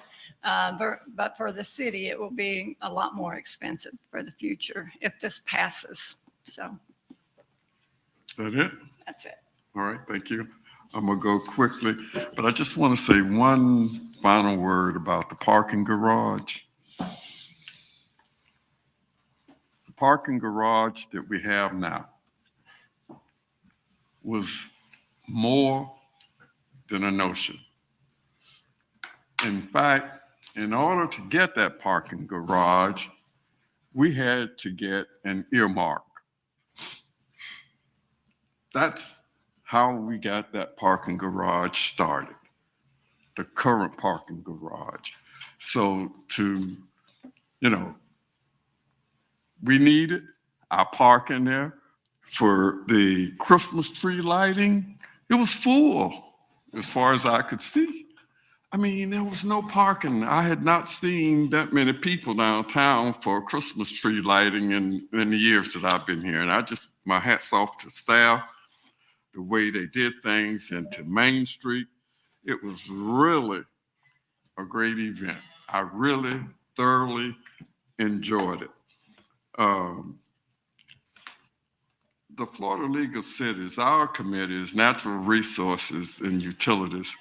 And there are two items that we chose. One of them was the surcharge rates on utilities that they want to take away.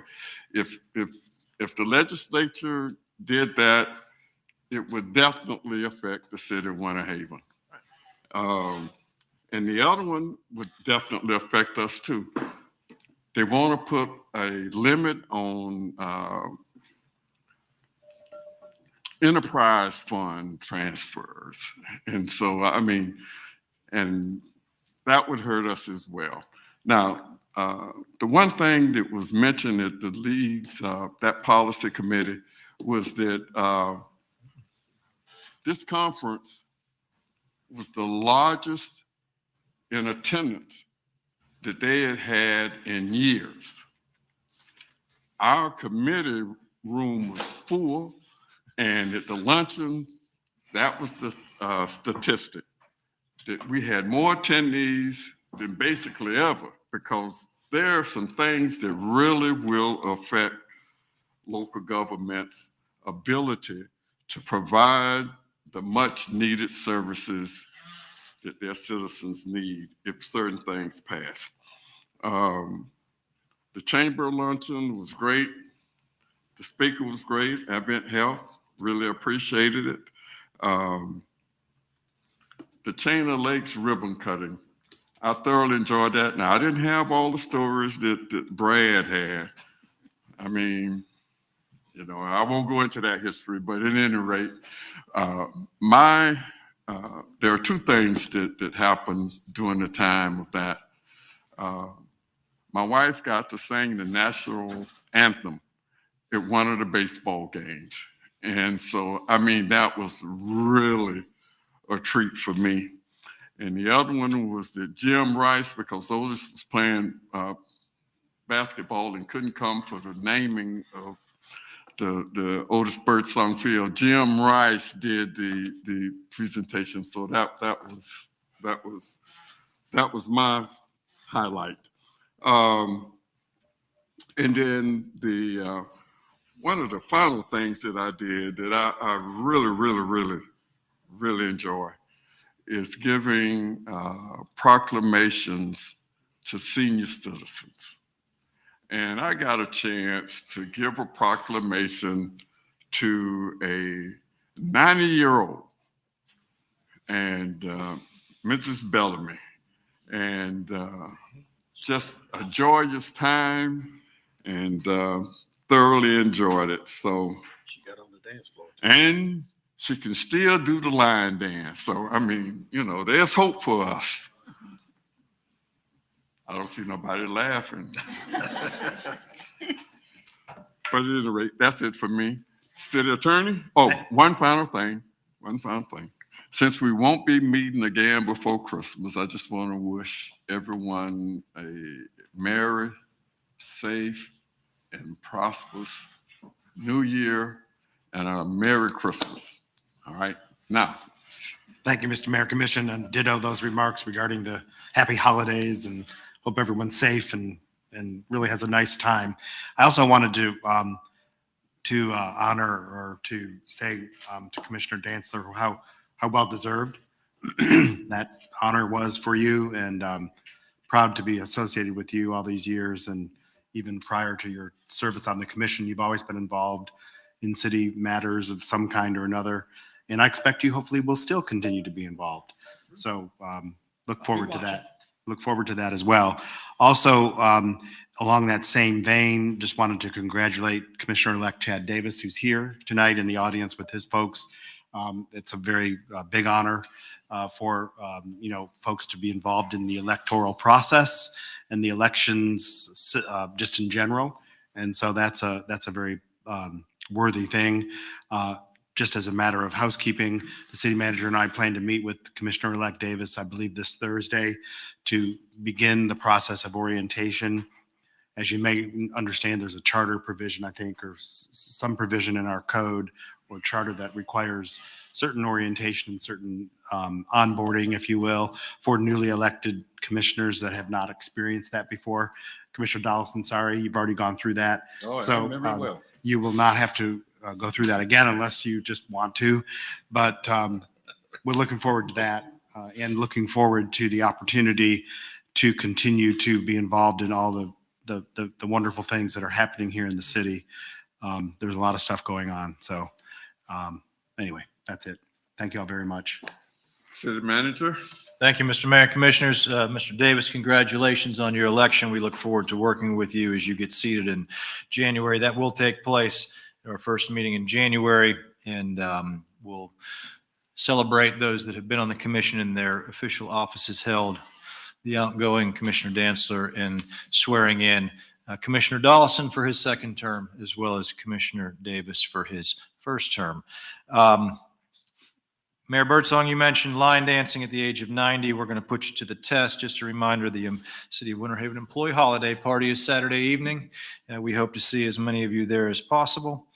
On a personal note, I will be out of the office on Friday, so unavailable for the better part of the day.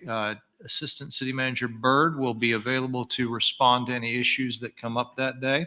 So feel free to tap him as often as you need to that day.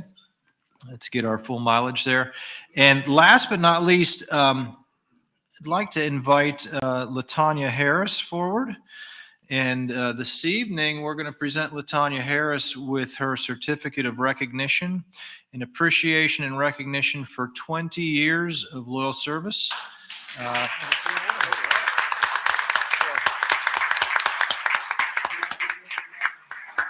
Vanessa's going to join her down front, and we'll get a photo of that. If the commission wants to join her as well, that would be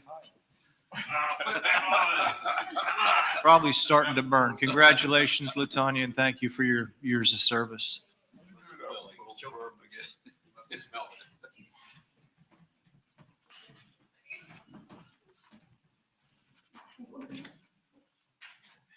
Just throw it on the floor. It's all right.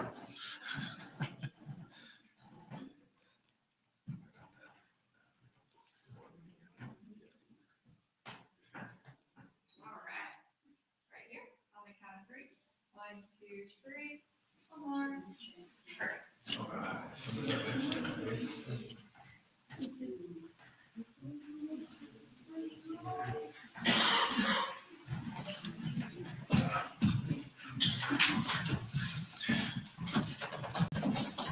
And Mayor, Commissioners, that concludes my comments for this evening. All right. Thank you. Deputy City Manager? Good evening, Mayor and Commissioners. Just a quick note. Well, first of all, I want to commend Chad Davis on his commission election and thank Commissioner Dantzler for all the guidance he's provided over the years. Quick update on Quiet Zone. So our final step in that process, moving that forward with the Federal Railroad Administration, is a visit from them. We have that visit scheduled on October 8th. I think I told you previously. That was delayed due to the government shutdown. Now that those folks are back at work, they are way behind. So we're trying to get on their calendar for the early part of next year, so we can hopefully get that process back on track. No pun intended. Are we just keeping Commissioner Powell's wife informed as to what that I process? will reach out to her. Yeah, we talked with some folks. I think in the period of the government shutdown, that was kind of the next step, and we were held up on it. But we'll reach out and do that. All right, thank you, City Clerk. And I just want to say ditto to the comments made regarding Commissioner Dantzler and Commissioner-elect Davis. Deputy City Clerk. All right, a final word. Commissioner Dantzler, well deserved. Thank you, sir. You took some of the shots that I didn't have to take. I appreciate that. Well, we'll say our goodbyes 1st of January. 'cause All right, yes, we'll say our this is goodbyes. just a little short one. Yeah, okay. You know I'm gonna be longer than this. Yeah, I know. All right. And elect Davis, welcome. Good to see you here this evening. All right. Emergency matters not received for the agenda. Motion to adjourn.